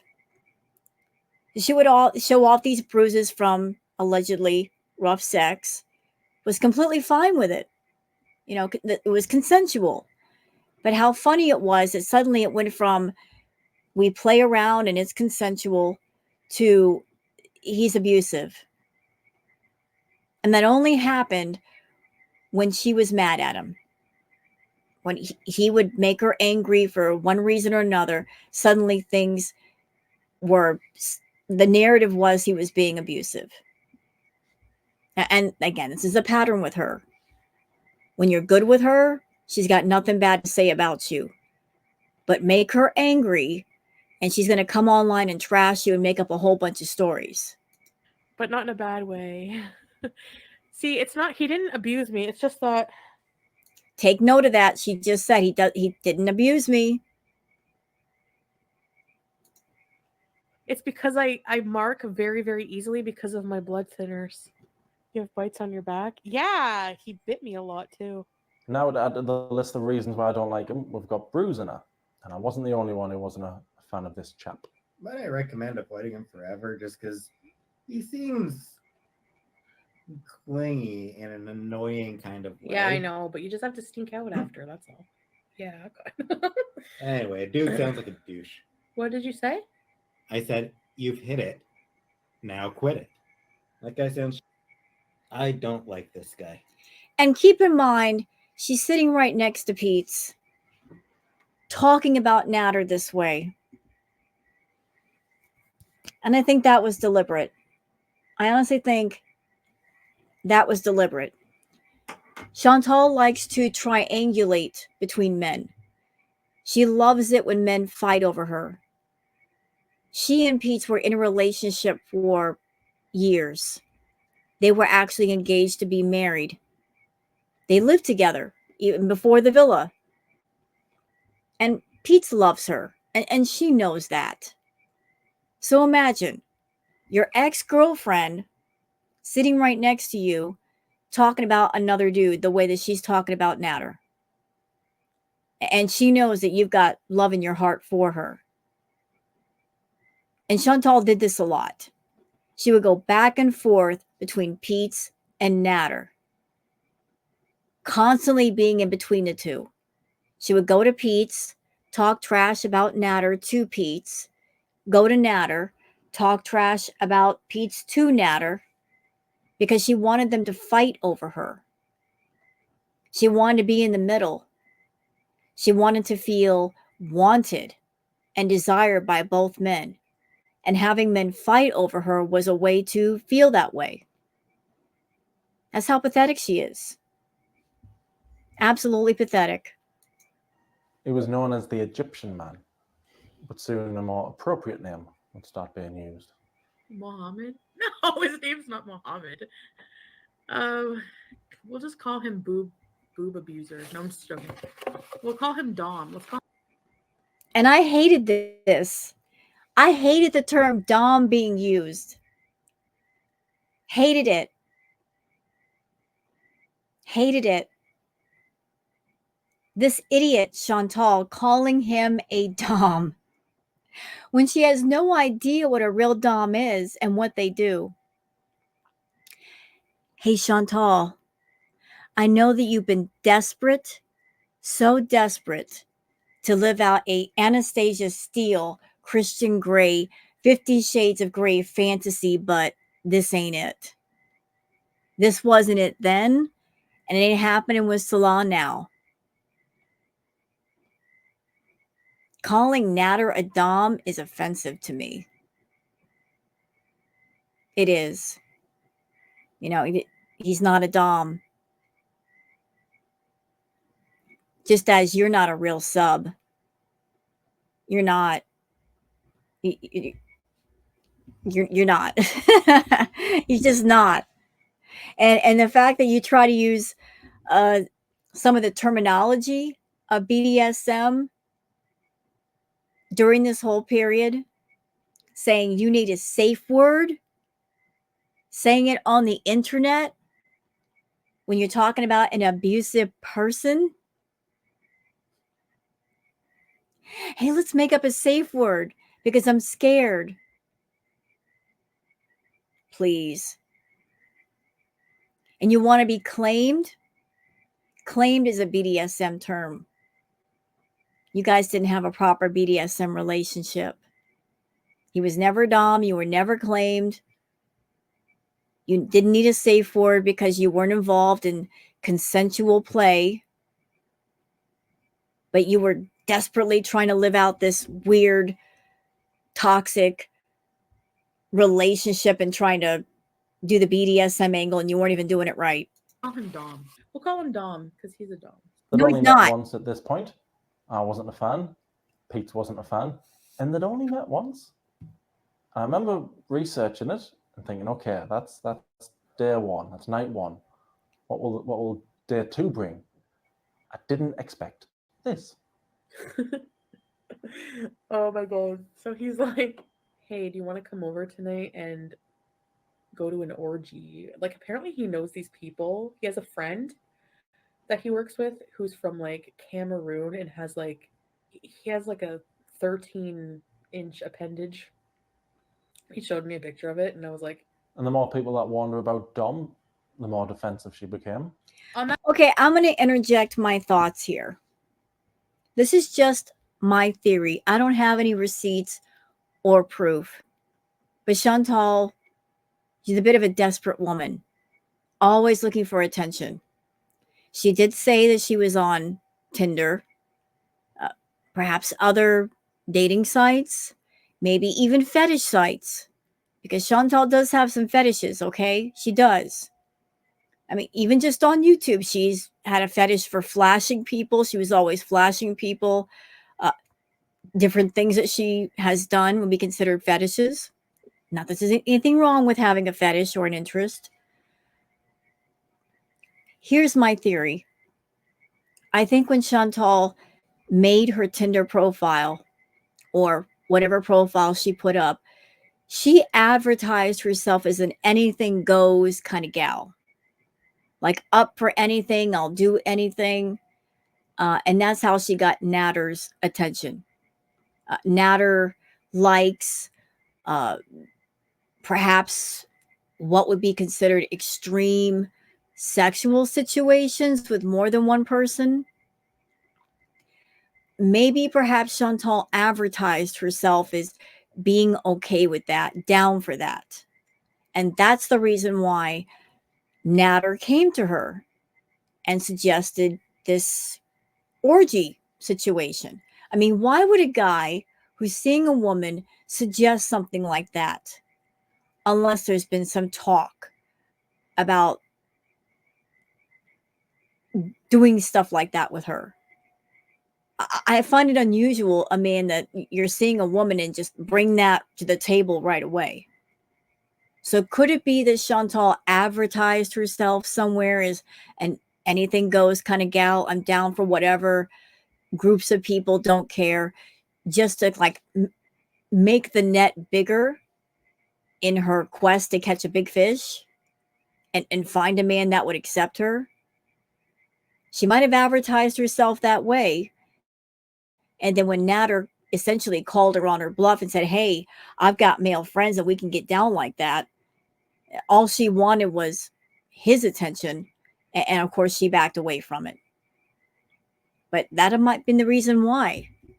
You know, she put herself out there that way and got Natter's attention. And basically, that's all she wanted. And if he wanted something else, she turned it down.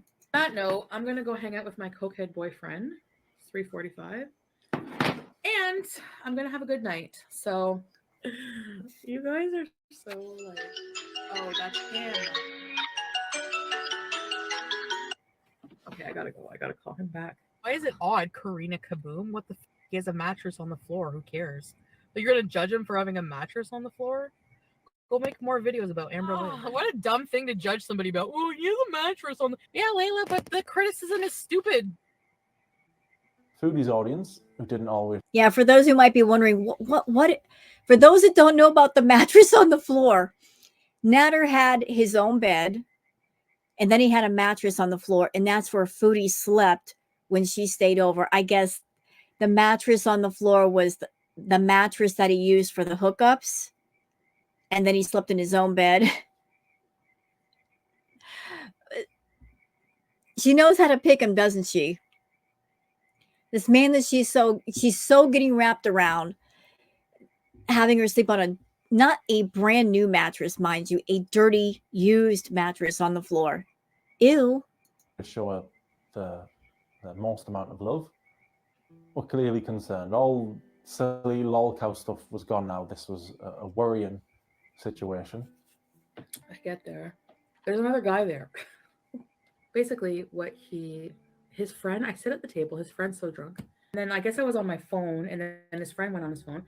So Dom, he's just like, are you texting each other? I was just like, oh my God. he was being like paranoid. Like, I don't know. And I'm just like, what? We're not boyfriend and girlfriend. And he's like, no, I'm not. He's like, I don't care if you want to sleep with him.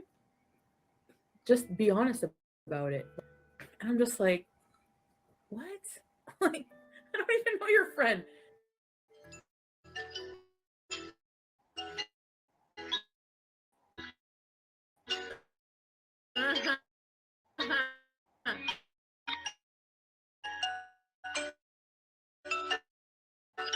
He's way too controlling. Like, he's so controlling. Oh, well.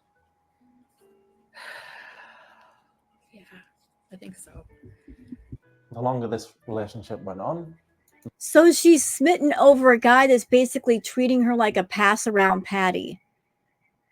He's like saying, hey, if you want to go sleep with my friend, you can go sleep with my friend.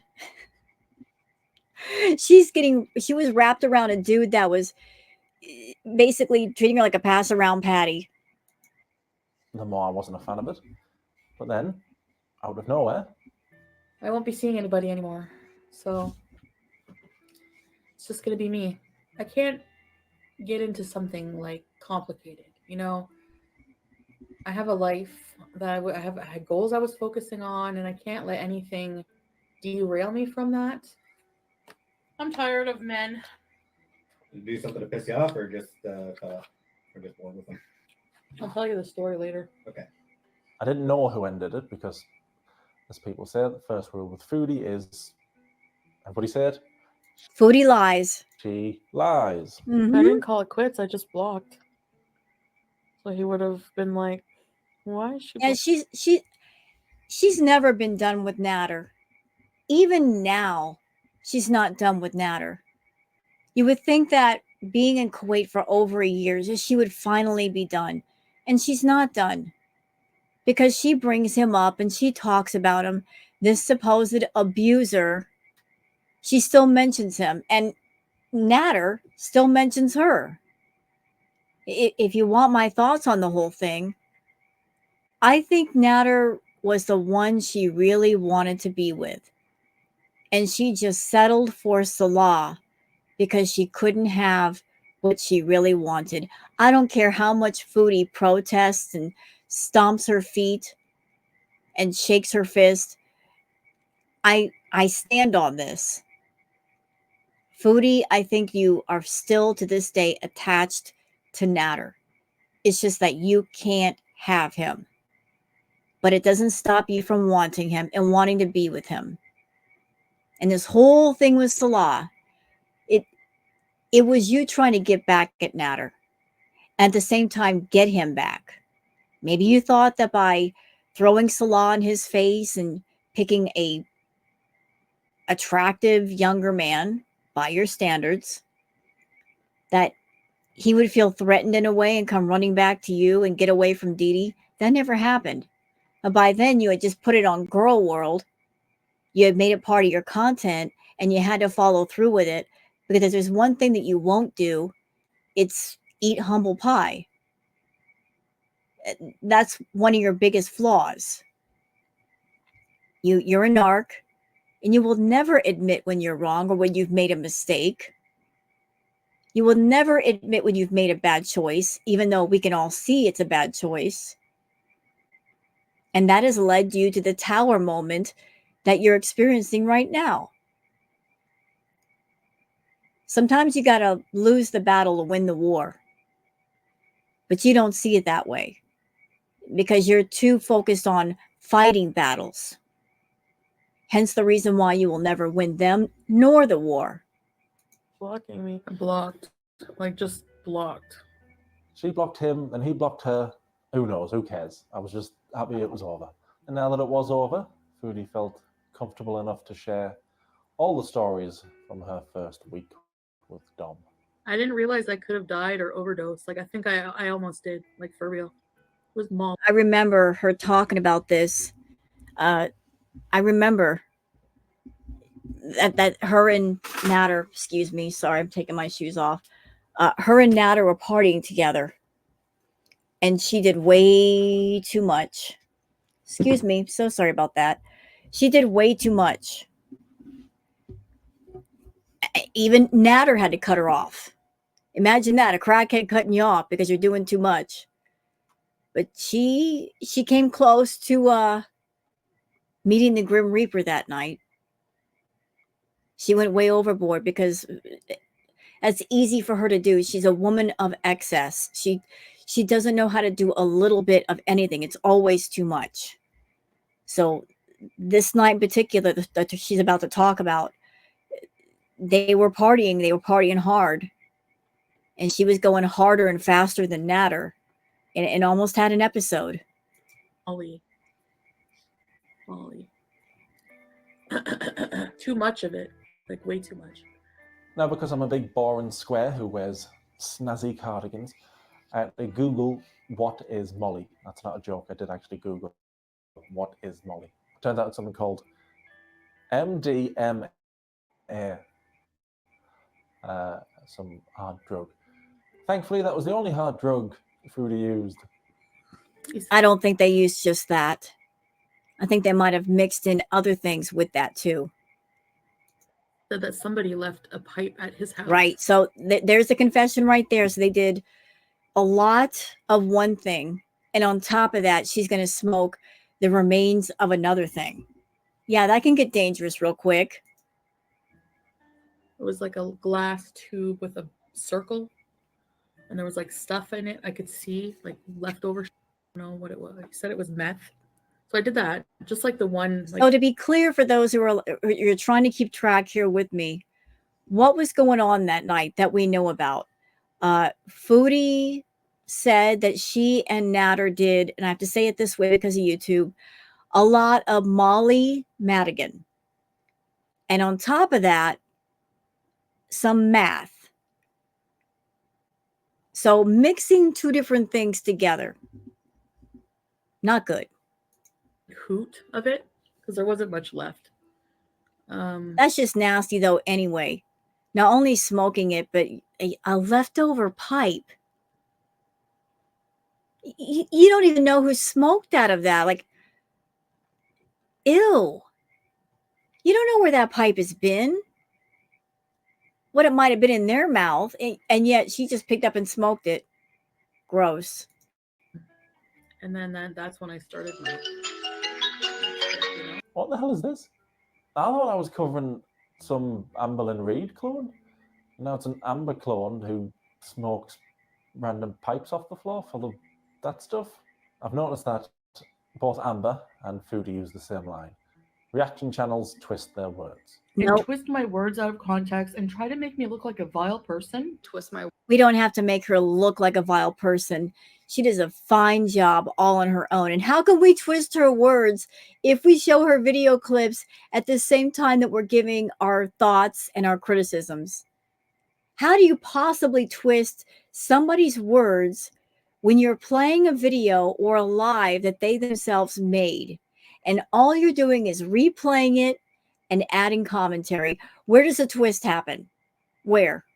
Words, and they're trying to create like this situation that's like negative. And Foodie can think that reaction channels are all evil and they're the bad guys, but reaction channels showed more concern for Foodie's well-being than Foodie did. We do. We absolutely do. Even during this whole period, this whole era, when she was with Natter, when Chantal came online and she started talking about Natter and saying how abusive she was, I will freely admit she had me fooled for a little bit. She had me fooled. I was concerned for her. Her talking about the black-eyed rage and he's abusive and he did this and he did that. For 5 minutes, she had me fooled. And then as time went on and her keep doing all these live streams and talking about all these details with no problem, no visceral reaction, things started to pop out at me that it, like if it don't look right, it don't smell right, then it ain't right. Like what DV victim can come online and talk like this for weeks and months, just describing the details? Nobody ever. But she had me fooled. You had me fooled for a minute, Chantal. You did. That hits way too close to home.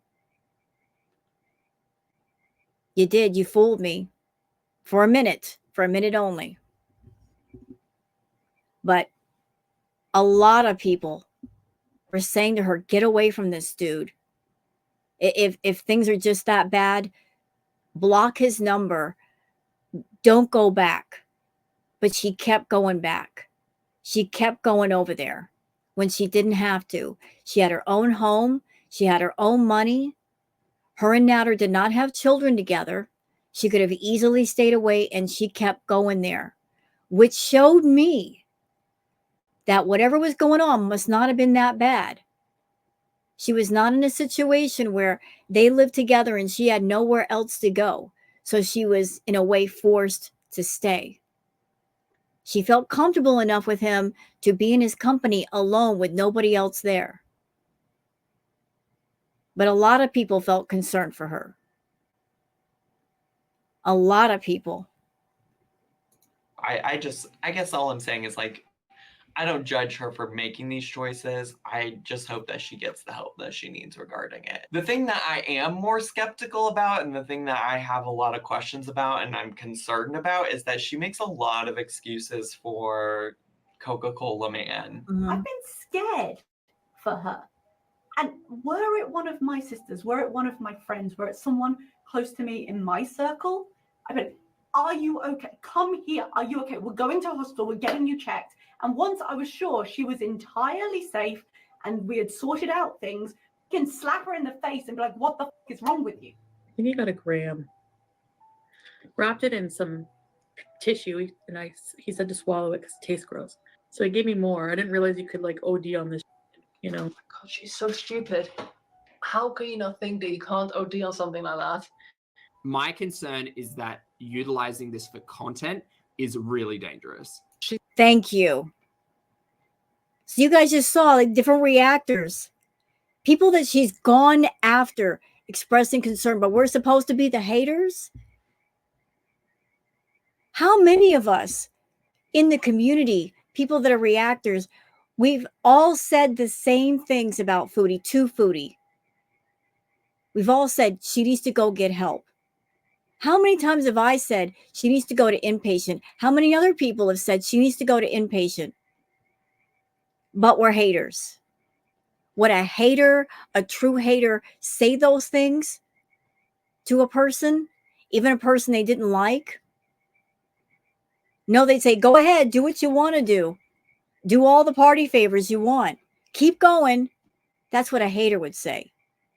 But even somebody who criticizes you, they can still look at things from a humanity point of view and say, hey, you're doing too much. You need to go get help. You know, like, a hater will back up your behavior and enable your behavior and say, go ahead, keep going, keep pushing. But isn't it funny that these different people that are reactors, Milk Tea, Pulpy Syntax, Alex is shook, all saying to her, we're concerned about you. You need to go get help for your issues. I've said to Chantal, you need to go to inpatient. Your whole thing with food, it's way over your head. You can't control it. You need someone else to take control. And I mean it. She's an addict and she needs help. But she'll never get help because she's too defiant. There's nothing that any of us can do to help her. But she looks at anybody who delivers any kind of criticism as being a hater. When the true haters, Chantal, pay attention. True haters are the people that are in your chat that are enabling your behavior. The ones who know about your issue with food and they talk about food with you. Who does that? Who would do that if they cared about you? If you know someone who's an addict, you know about their addiction, you know the addiction is active and raging, and that person is nowhere near recovery. You go up to that person. You talk about the source of their addiction. And you know full well that it might trigger that person to go and do that thing that they do? What caring individual, what friend, what admirer, what fan would do that? Would basically urge you in the direction of hurting yourself? A hater, that's who. Or maybe somebody in her chat that they have a fetish revolving around food and they want to see her indulge in the fetish for their entertainment, for their enjoyment. Those are your haters, Chantal. You got it backwards. When people criticize you, it's not about hate. You do nonsense, people are going to call you out for your nonsense. But criticism doesn't always mean hate. She says that she had all the symptoms of an OD. Imagine, like, she puts herself into this scary situation with someone she doesn't even know. Would he even take the time to call an ambulance for her? Wow, what a bunch of haters. And she can paint the reaction channels as all evil, brain-dead zombies if she wants. But the reaction channels genuinely showed more concern than a lot of her own supporters did. I had all the symptoms of an overdose. Hi, Navy wife. Like I did. Like my chest was hurting. I was like, I couldn't stop sweating. I couldn't stop moving. I was throwing up. I was dizzy. Jillian, Breaking Bad style. Thanks, Jillian. So she had this episode where she almost OD'd, and that didn't scare her straight. That should have scared her straight. But instead of having that moment that scared her straight, she decided to come online and make it into content into almost like a funny story. And it's not a funny story, Chantal. Andrea, we all like to be. I'm just glad you're okay. And Aries, we don't do well peer pressure either. We love to be bad. Love you, girl. Thank you, Andrea. That's right. Yeah. This is why I stay out of her chat. Jesus Christ. I would get so mad seeing support for this. Yes. Thank you, Pulpy. Girl, it's all love with me, but putting this out there, react channels are going to have a field day. Stay strong, baby girl. Love you. Thank you, Gina. She could have died. She genuinely could have died, and she acknowledges that. And when you've got reaction channels more concerned than a lot of our own fans, something's not right. At least the relationship between her and Dom was over. Nobody wanted that to continue any longer, despite what Foodie thinks now. Most of you still think it's only a matter of time before I return to the dumpster fire life, and some are sick and waiting for this. Some want me back with the abuser for entertainment. This is a bit dumpster fiery. No, I don't want you back with somebody like that. Can you imagine? That's modern Foodie there. Mm-hmm. And she's convinced herself that people want her back with Dom. You know, it's kind of backwards, Mr. Snowflake. She just said, people want her back at the dumpster fire. Let's be real. Her life is going to be a dumpster fire life, whether she's in Kuwait or Canada, simply because that's the way she's designed things. She is the architect of her world, and she's built it the way she wants it. I mean, she even proved that herself. When she was in Canada, her life was a mess.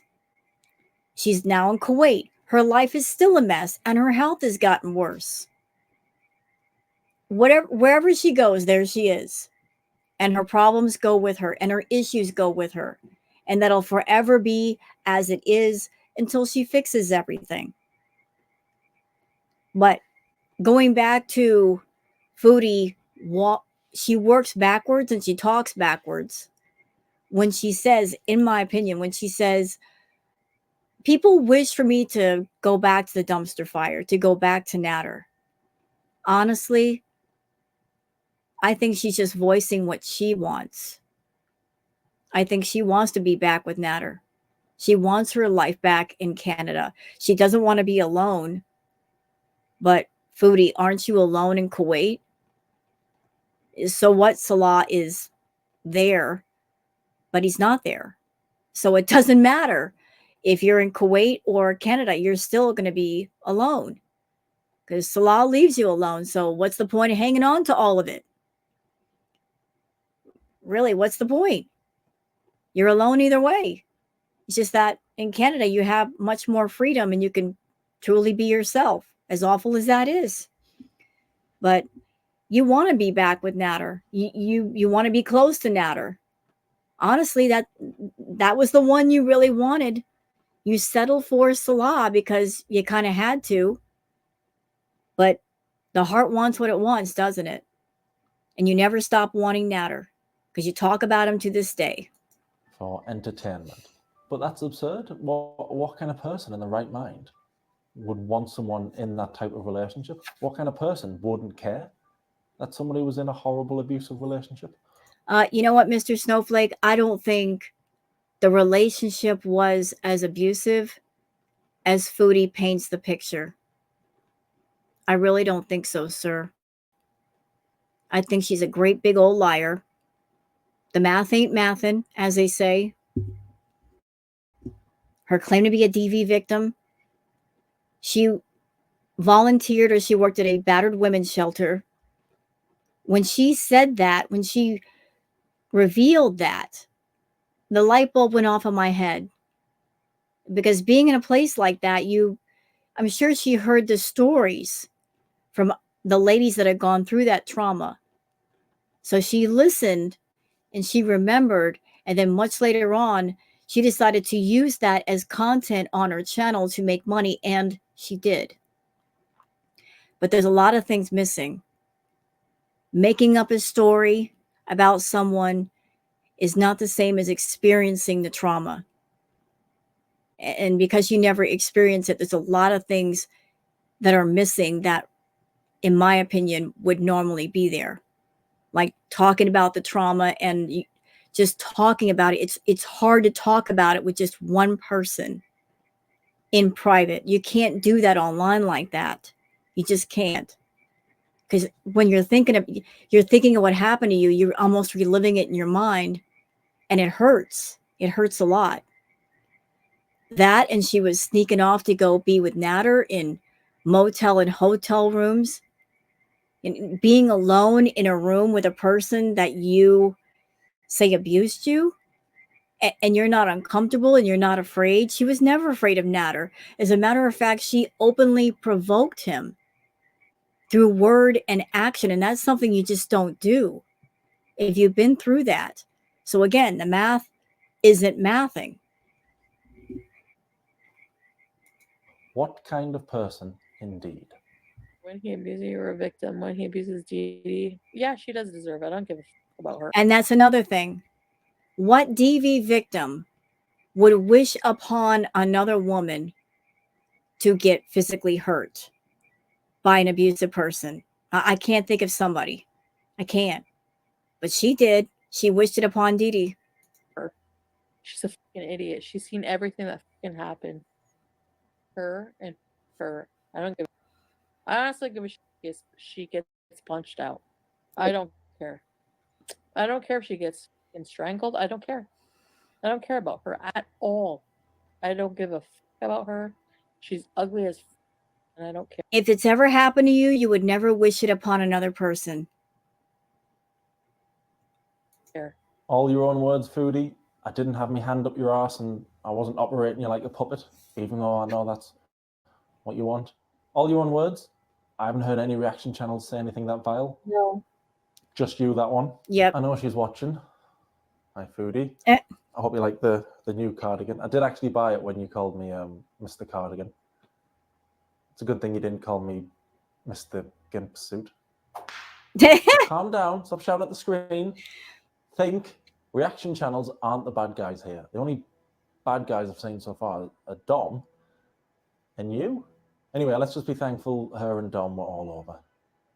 I miss the attention. Yeah, I do. Miss the sex.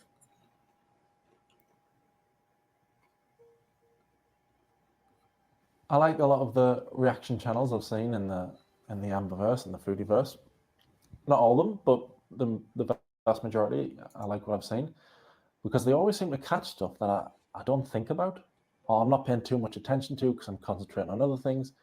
And the exact same thing happened here. the fact that she's, I'm going to rant anyway, but the fact that she's driving on this high as well is really, really dangerous, because she has on live streams after she's come back from this guy, and you can tell she's still off her face because of the way that she's gurning and the massive saucer eyes. So this week she also said that like she didn't remember some stuff. Like she didn't remember driving home, or she didn't remember the morning after. She is reckless. Remember when she was saying 10 minutes ago, no, I'm not out here normalizing it. No, but her chat's normalizing her behavior, which in turn is being recorded, produced, and monetized. I didn't even think of that. Yeah, obviously. Driving home while still under the influence of stuff. She spent that first night doing stuff with him, drove home, and those other nights would drive home the very next day, very early the next morning. I didn't drive under the influence. That's bull. That's, you need to get over that. I'm driving the car, but I'm trying to position this so that I'm gonna be driving and not looking at the chat. I'm like seriously so hungry, guys. You could tell by her voice she's not sober. And I wasn't in the room when her and Natter were partying on certain party favors. Some party favors get out of your system quicker than others. If she and Natter were doing the harder stuff, like, say, Molly Madigan or something in that wheelhouse, that sometimes takes several hours for that stuff to get completely out of your system. Until then, you are impaired. So here she is. She's not sober. You can hear it in her voice. Her voice is kind of slurry, and she's about to drive. And this was a common occurrence with Chantal. And I really am up to no good. I mean, I'm beezing right now. I really don't feel good. I'm beezing right now. And beezing is a term that she came up with as misbehaving. Little interesting history about the word beezing. So when Chantal started her channel, when YouTube allowed the word B-I-N-G-E, she would put that in the titles to attract the food fetish people to her channel, and it worked. A lot of her audience was based off of that. But then when YouTube changed their policies and they said you can't use the B word in your titles or in your videos, suddenly that's when the term beezing came around. And anybody who watched Chantal, they came to understand that beezing meant misbehaving. Misbehaving could be with the food or the party favors or whatever, but those that were in the know knew that beezing probably meant her going ham with the food, ham with the party favors. So here she is driving and she's beezing, which means that's her way of saying, I'm not sober. Voice sounded very slurred to me at the beginning there. She'd been up all night beezing and then left super early the next morning to go get a McDonald's breakfast. Yeah, and that was a common thing too. She would go to Natter's place, they party all night, and then directly after leaving Natter's, she would go straight to the fast food restaurants, have a little bee moment, go to Starbucks, and go home and crash. And the next day, lather, rinse, repeat. And this went on for the longest. So in a way, she never stopped beezing.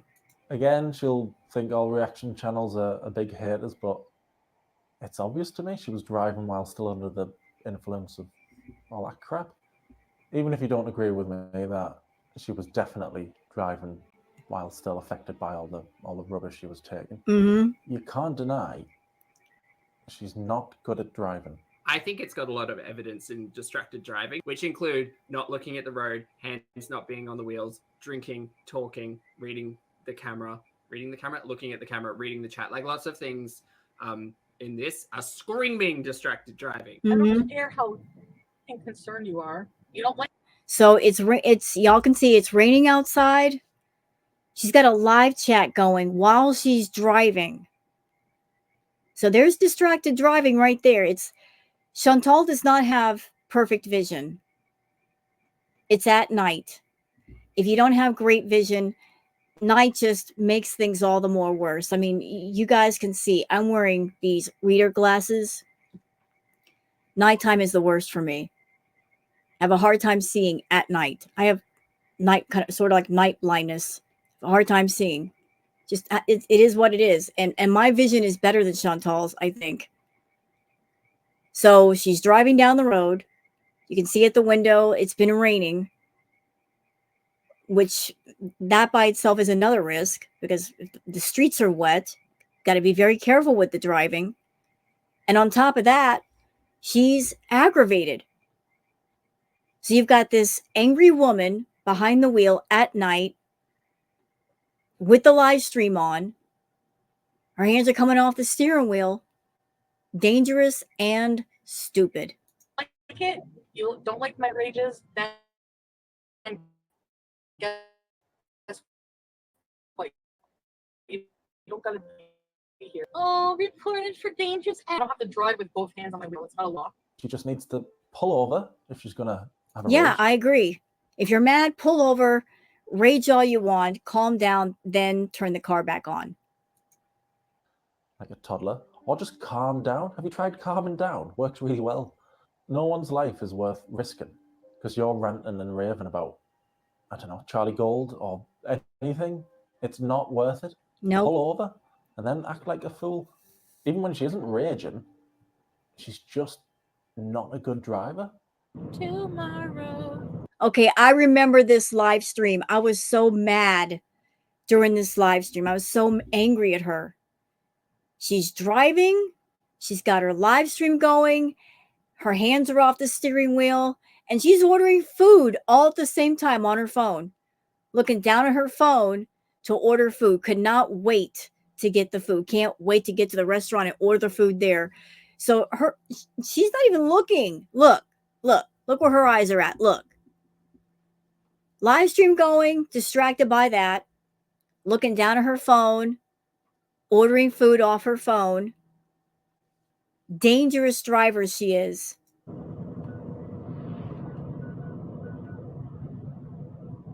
Hello? Hello? Hi, can I place an order for pickup? Yeah, go ahead. I need 2 chicken au gratin meals. There's one clip out there where she, it looks like she goes to sleep.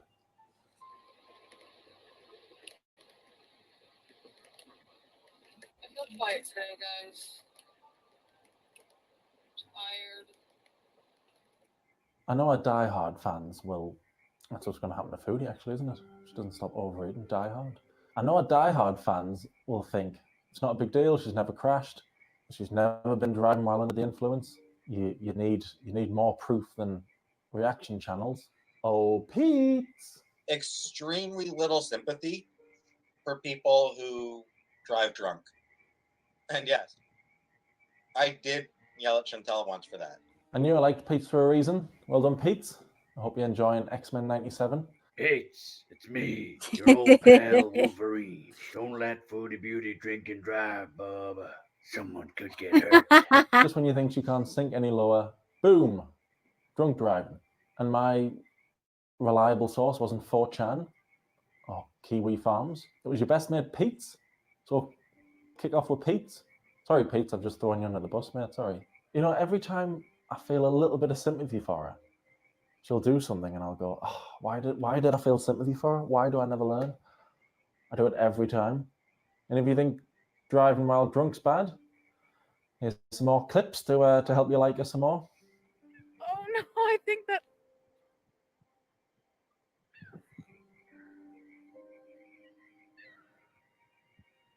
There's bunny rabbit hair all over my car. Yeah, she did that too.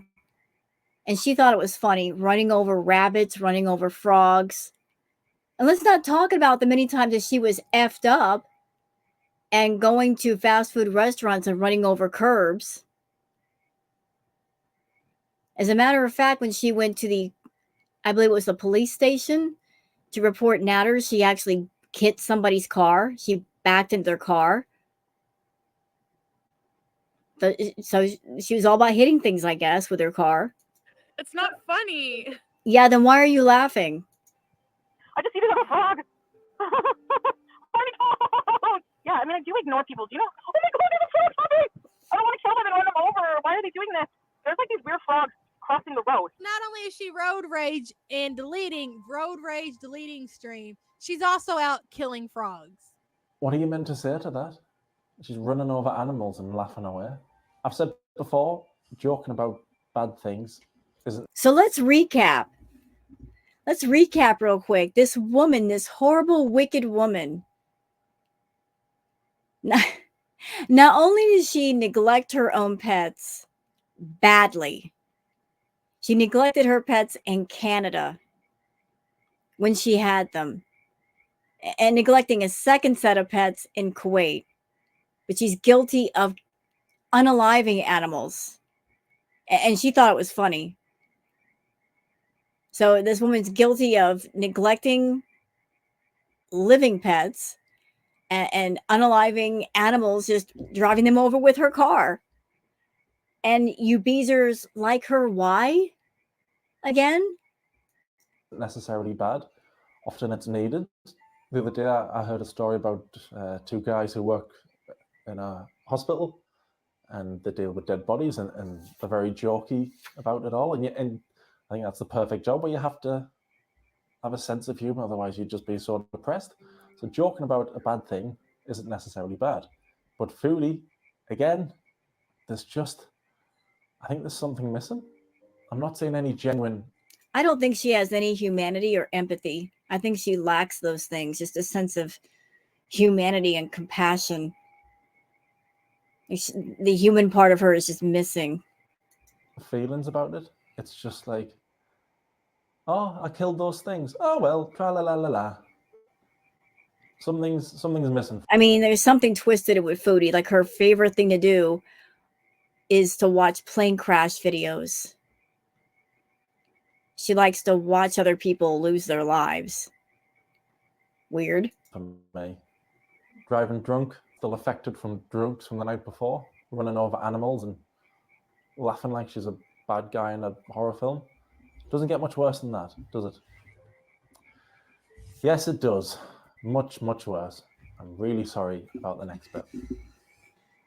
You know, before we get into the Karate Joe stuff, and just listening to all this again, it's so clear to me. The Chantal takes delight in pain and suffering. She really does. She delights in the pain and suffering that she inflicts onto others. And she delights in watching other people go through pain or perhaps lose their lives. This woman's twisted. And even when it comes to her own pain, she delights in that pain as well. And she wants to, she's in love with pain. Absolutely in love with pain. Something's wrong with her. But for those who might get triggered over sex offenders and talk about that, he's about to talk about Karate Joe. And I'm going to give my thoughts on that, but just want to give you guys a warning about that part of the documentary.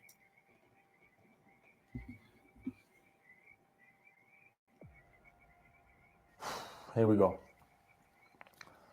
Remember Foodie's moderator, Karate Joe, from earlier? Joe, relax. Jesus. I'm not destroying my health. Jesus. I hate it. I don't even like it, Joe. I don't care if Karate Joe is mad. I'm honestly sick of you giving me shit for everything anyway, honestly. I know Joe means well. Okay, I'm going to give my thoughts on Mr. Karate Joe, who I learned today he's gone. He went to jail and he passed away. Am I crying about that? No, because he was a sex offender. Why cry over somebody like that? He was a monster, an animal. So I hope he burns in hell for what he did. He's a PDF file. Screw you, Joe. Going back to Karate Joe. Karate Joe was Chantal's main mod for many years, going all the way back to the BB era.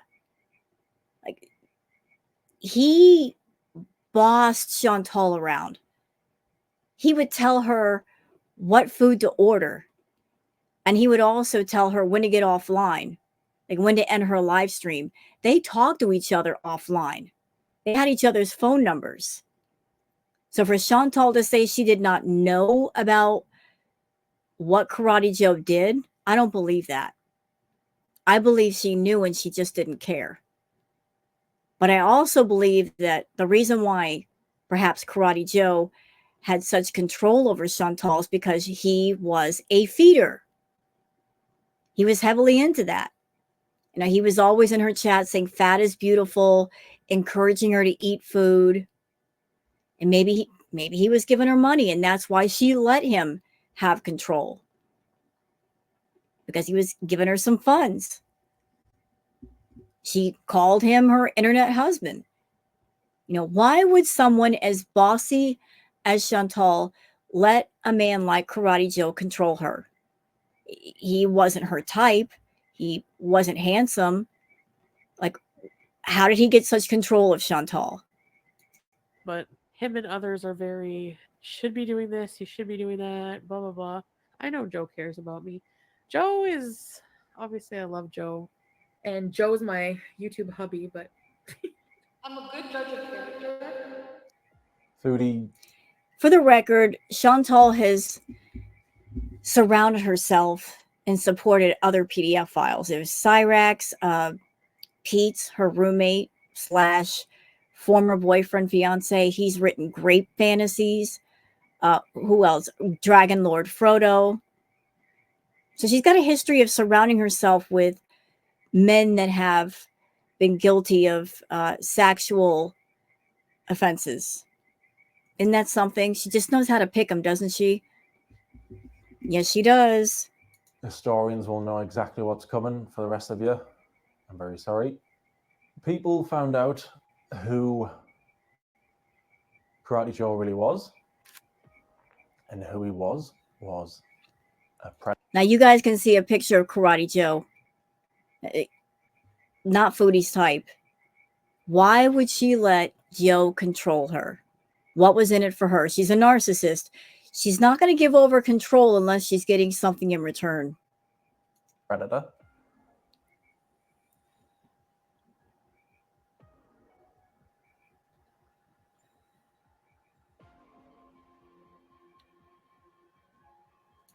And that's what he was guilty of right there. Foodie had already fallen out with Joe before people found out who he really was. They fell out when she was seeing Dom, and he was all worried and being protective, and they stopped being friends because of Dom. okay, Joe, goodbye. Foodie learns about who Joe really was.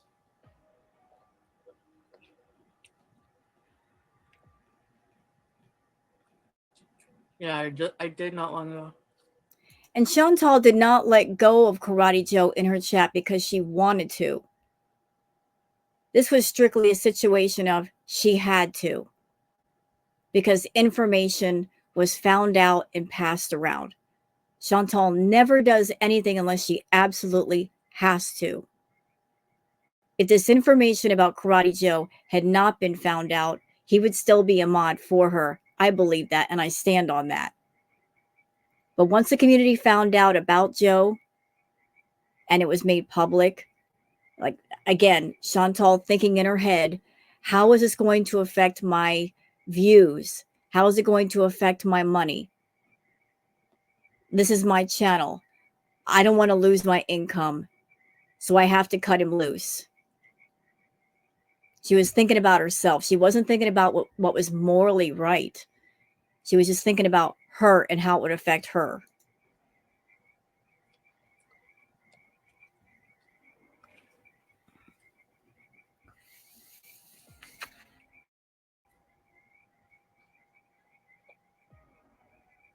She couldn't stop stuffing her face. That's not a normal reaction. And if she thinks it is, you can get in the bin. It's not. I don't even know what to say about that. So, I mean, I'm like shocked.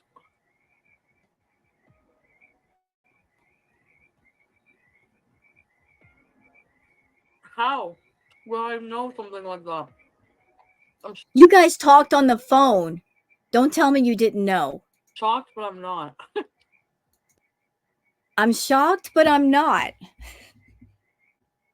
Why are you not shocked? Is it because you already knew and you didn't care? That's the only reason I could think of why you wouldn't be shocked, because you already freaking knew. No, honestly. You never truly know somebody, but I'm like in disbelief. I'm in like disbelief a little. Well, yeah. You are vile in every way.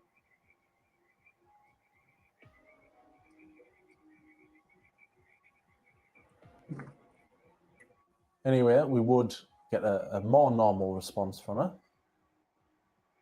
I have no comment about Fraudy, Joe. I don't know the circumstances of everything. I don't know anything. Like, I just don't even want to talk about it at all. Like, I don't want to go there, like, at all. I don't know. I watched that and I thought, that's a bit better. This guy who you considered your friend turns out to be a monster, and you don't want to talk about it. You don't even want to think about it. I totally get that. That's because you still like the guy. I mean, again, anybody else, you find out somebody's a sex offender, that they've done that to child, you're going to be absolutely disgusted, revolted. It's turned your stomach. Yet she's not having that reaction, in my opinion, because she knew about Joe and she didn't care. And she still cared about him. I don't even want to think about it. It's too upsetting that I could be friends with somebody like that. I totally get a response. Fine, that's fine. But then she ruined it. I don't know if I'm allowed to say that, but like when it comes to sex offenders, registered sex offenders, I feel like, I don't know, like I just feel like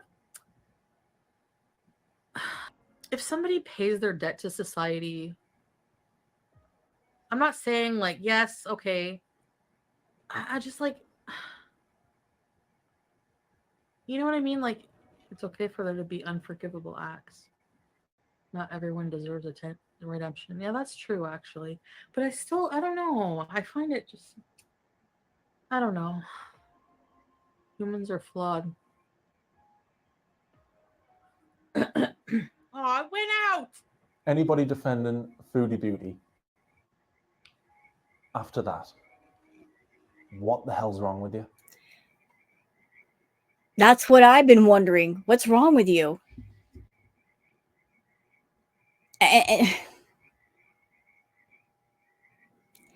When I saw this part, when Mr. Snowflake was showing this on his channel, I just, so many thoughts were going through my mind. So many thoughts. Like, she's looking at what Joe did to a child is just being a minor offense. Like he stole a pair of shoes or something. Let me tell you something, Chantal. Listen good. Those that are victims of that kind of trauma, I don't care if you take the PDF file and you put them in prison for the rest of their life. The ones who get the life sentence, absolutely, are the victims. They are put in a prison with no bars and no uniform. They're walking around with those memories in their head that they have to deal with for the rest of their life. Their life is forever changed and altered as a result. They are the ones who get the hardest punishment. But she's over there trying to minimize it, like their debt to society. There's not a single thing that PDF file could do to erase the bad memories, the bad experience that they caused that victim. Things like that tear a soul apart for life. They forever change you. And there's no way to repay that debt. I don't care how long you spend in jail, you still couldn't pay it back. I don't want people don't want people harassing Foodie. I don't want people harassing her fans. But just remember, if Foodie or one of her fans she has left ever criticize you, just remember, Foodie thinks that after And I know this, Mr. Snowflake, I would like to applaud you. You put this whole thing together. That by itself deserves applause. And I did notice that when it came to the part about Karate Joe, you put it at the very end because it was the darkest and it was the hardest to talk about. And as I understand it, you are a father. And I'm sure as a father, this part was hard for you too. I can tell just by your posture. You just, it makes your stomach turn. So I thank you for including this part in the documentary. It needs to be discussed. The Beezers do need to know about it. But as a father, I could see how it'd be hard for you to talk about this, to think about it. But thank you for including it in the latter part of the video, as opposed to right away. Predator has served his time. She thinks meh. She said in episode 1 that I didn't use her own words. No, it's not my own words. It's not my own words. That's the thing. He didn't use my own words. Like some of the stuff, yeah. So let me be very clear about what your words were about a man who sexually abused the child. I don't know if I'm allowed to say that. When it comes to registered sex offenders, I feel like, I don't know, I feel like if somebody pays their debt to society, I'm not saying like, yes, okay, I'm just saying like, you know what I mean?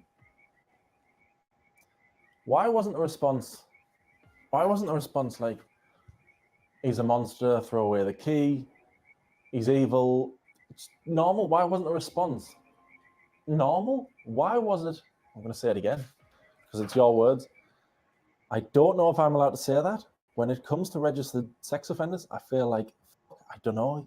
I feel like, if somebody pays their debt to society, I'm not.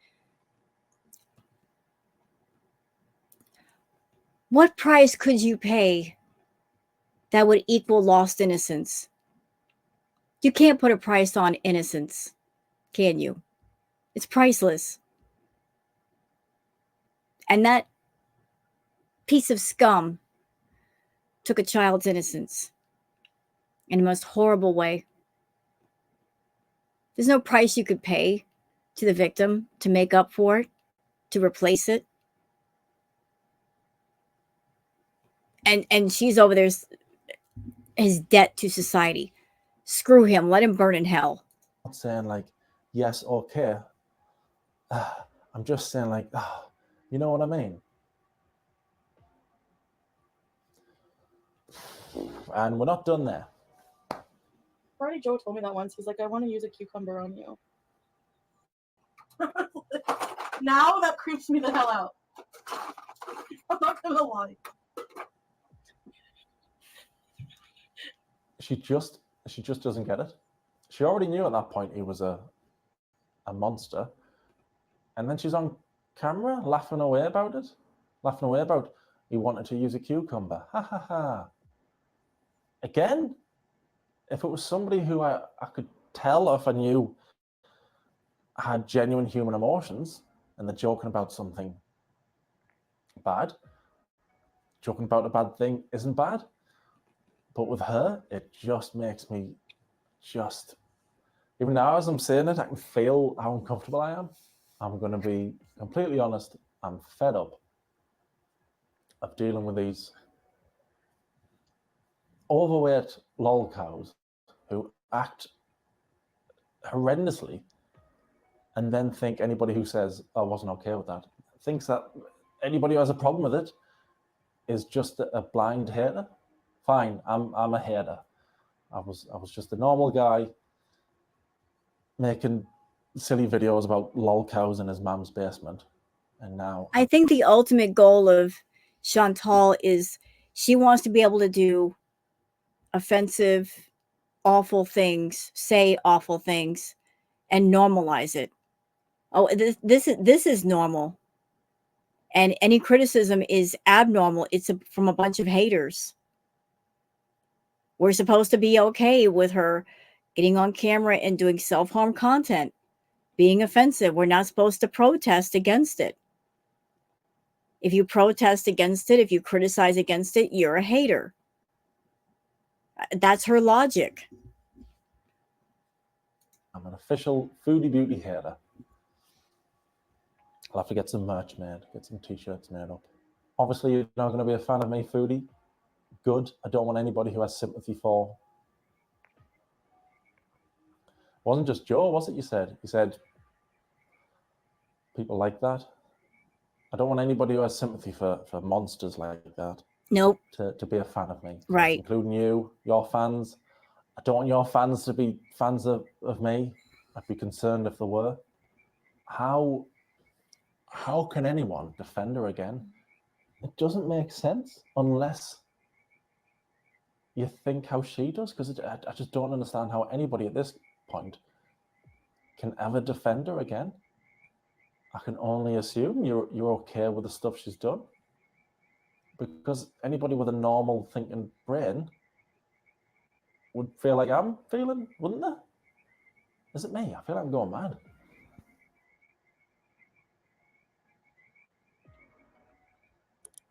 Oh yeah, Karate Joe died. Yeah, I saw that. And this is Chantal speaking on Karate Joe. Yeah. Yeah, from what I remember, like before I found out like all of the stuff that went down with him, he wasn't very healthy, because when I would talk to him, he would like be on the floor all the time and stuff.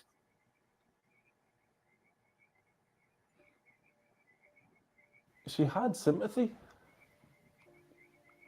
for a genuine. Imagine that, sympathizing with a sex offender. Predator, somebody who had done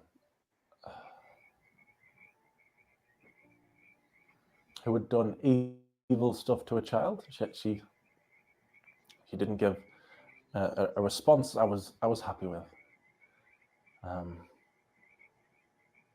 I thought that the driving while under the influence would be the worst thing in the episode, but and maybe it is. I don't know, but the having sympathy for people like that makes me have a bigger uncomfortable feeling in me. I don't care what she says in a foodie rage after this goes up, the second after this goes up, and again, my credible research isn't Kiwi Farms or anywhere. It's you. It's stuff you've said. It's your own words. My hand isn't up your ass making you say this stuff. Nobody's making you say this stuff. Nobody's making you go, where's that? I've lost the sheet now. I'm having sympathy for these people.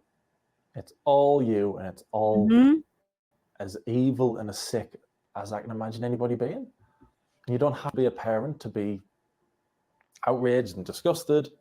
You just have to be a normal human being who isn't okay with people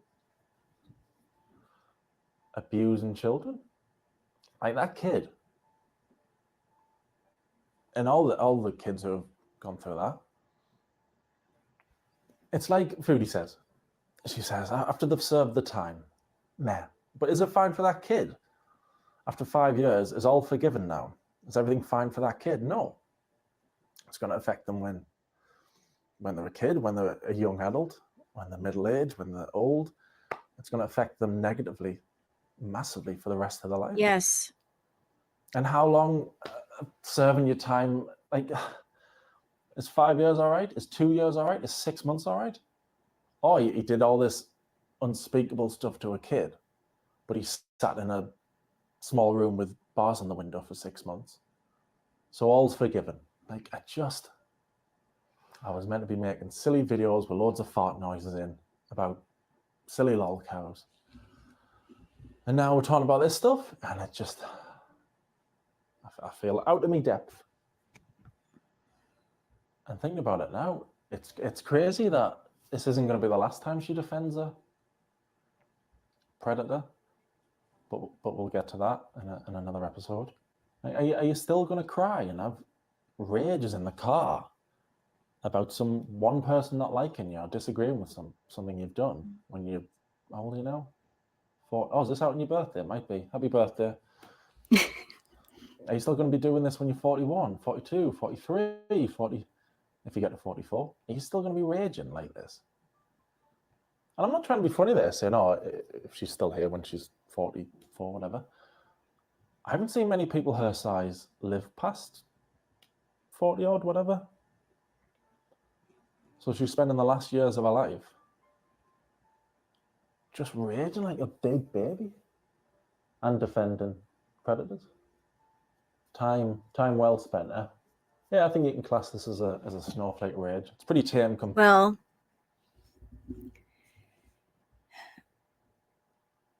her defending predators, wouldn't it make sense because she's a predator herself, just a different kind? She doesn't go after children, but she's still a predator.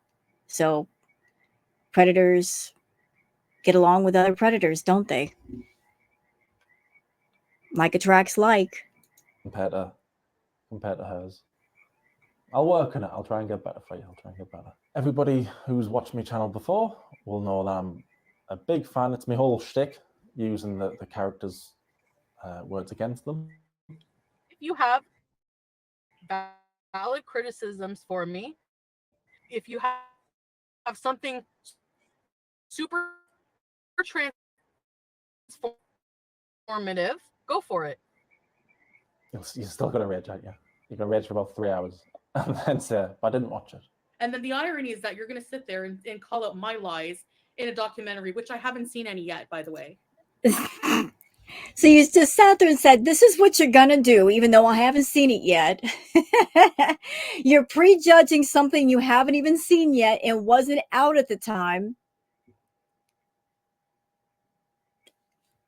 I'm getting an automatic deja vu to earlier in this episode with the accusation against Charlie Gold and the email. We're talking about, like, I know that a troll probably did this, and I know it's probably not Charlie, but since I don't like Charlie, I'm going to rage at her anyway, and I'm going to pin it on her. So here's Chantal doing a version of that. I haven't seen the documentary yet. I don't know what's going to be in there, but I don't like you anyway. So I'm going to rage anyway. Y'all see a pattern here? I haven't seen any yet. So you know what you should do? You should start off raging about me, rage about my cardigan, and then start going off about French Fried Girl and Charlie Gold. Try not to call her that name though. Try your best. Say you don't care about 40 times, and then do another few rants in the week. That's what you should do. Or you can rant about how I thought you deserved the Dom stuff because you totally missed the point of that section. I've no doubt you missed the point of that section. you know what? I bet part 2 is going to be victim shaming because I can tell the tone. He's just listening to haters as his like credible sources of information. You can kick off with me. You can't victim shame if you were never a victim. How about that, Chantal? How do you like them apples? You can't victim shame somebody who was never a freaking victim. You were never a victim. You're a predator. You're a predator of men. You ran after Natter. You pursued Natter. You did everything in your power to control Natter. Had your own money, had your own car, had your own job. Could have stayed away anytime you wanted. You were never a victim. It wasn't a matter of just circumstance that happened beyond your control.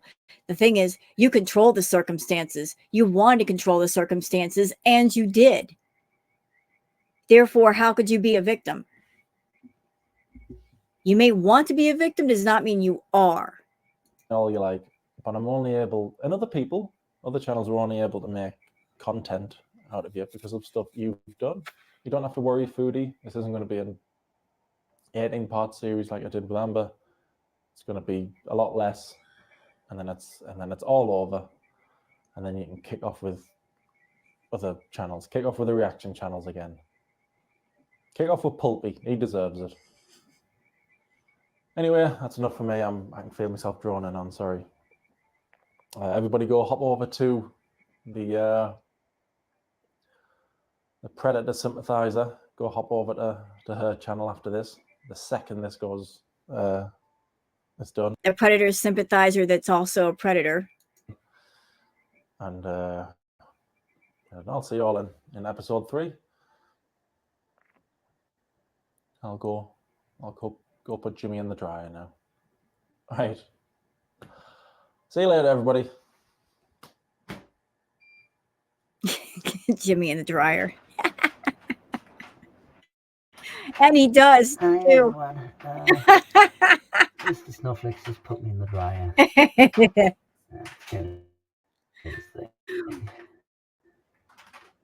He likes to play.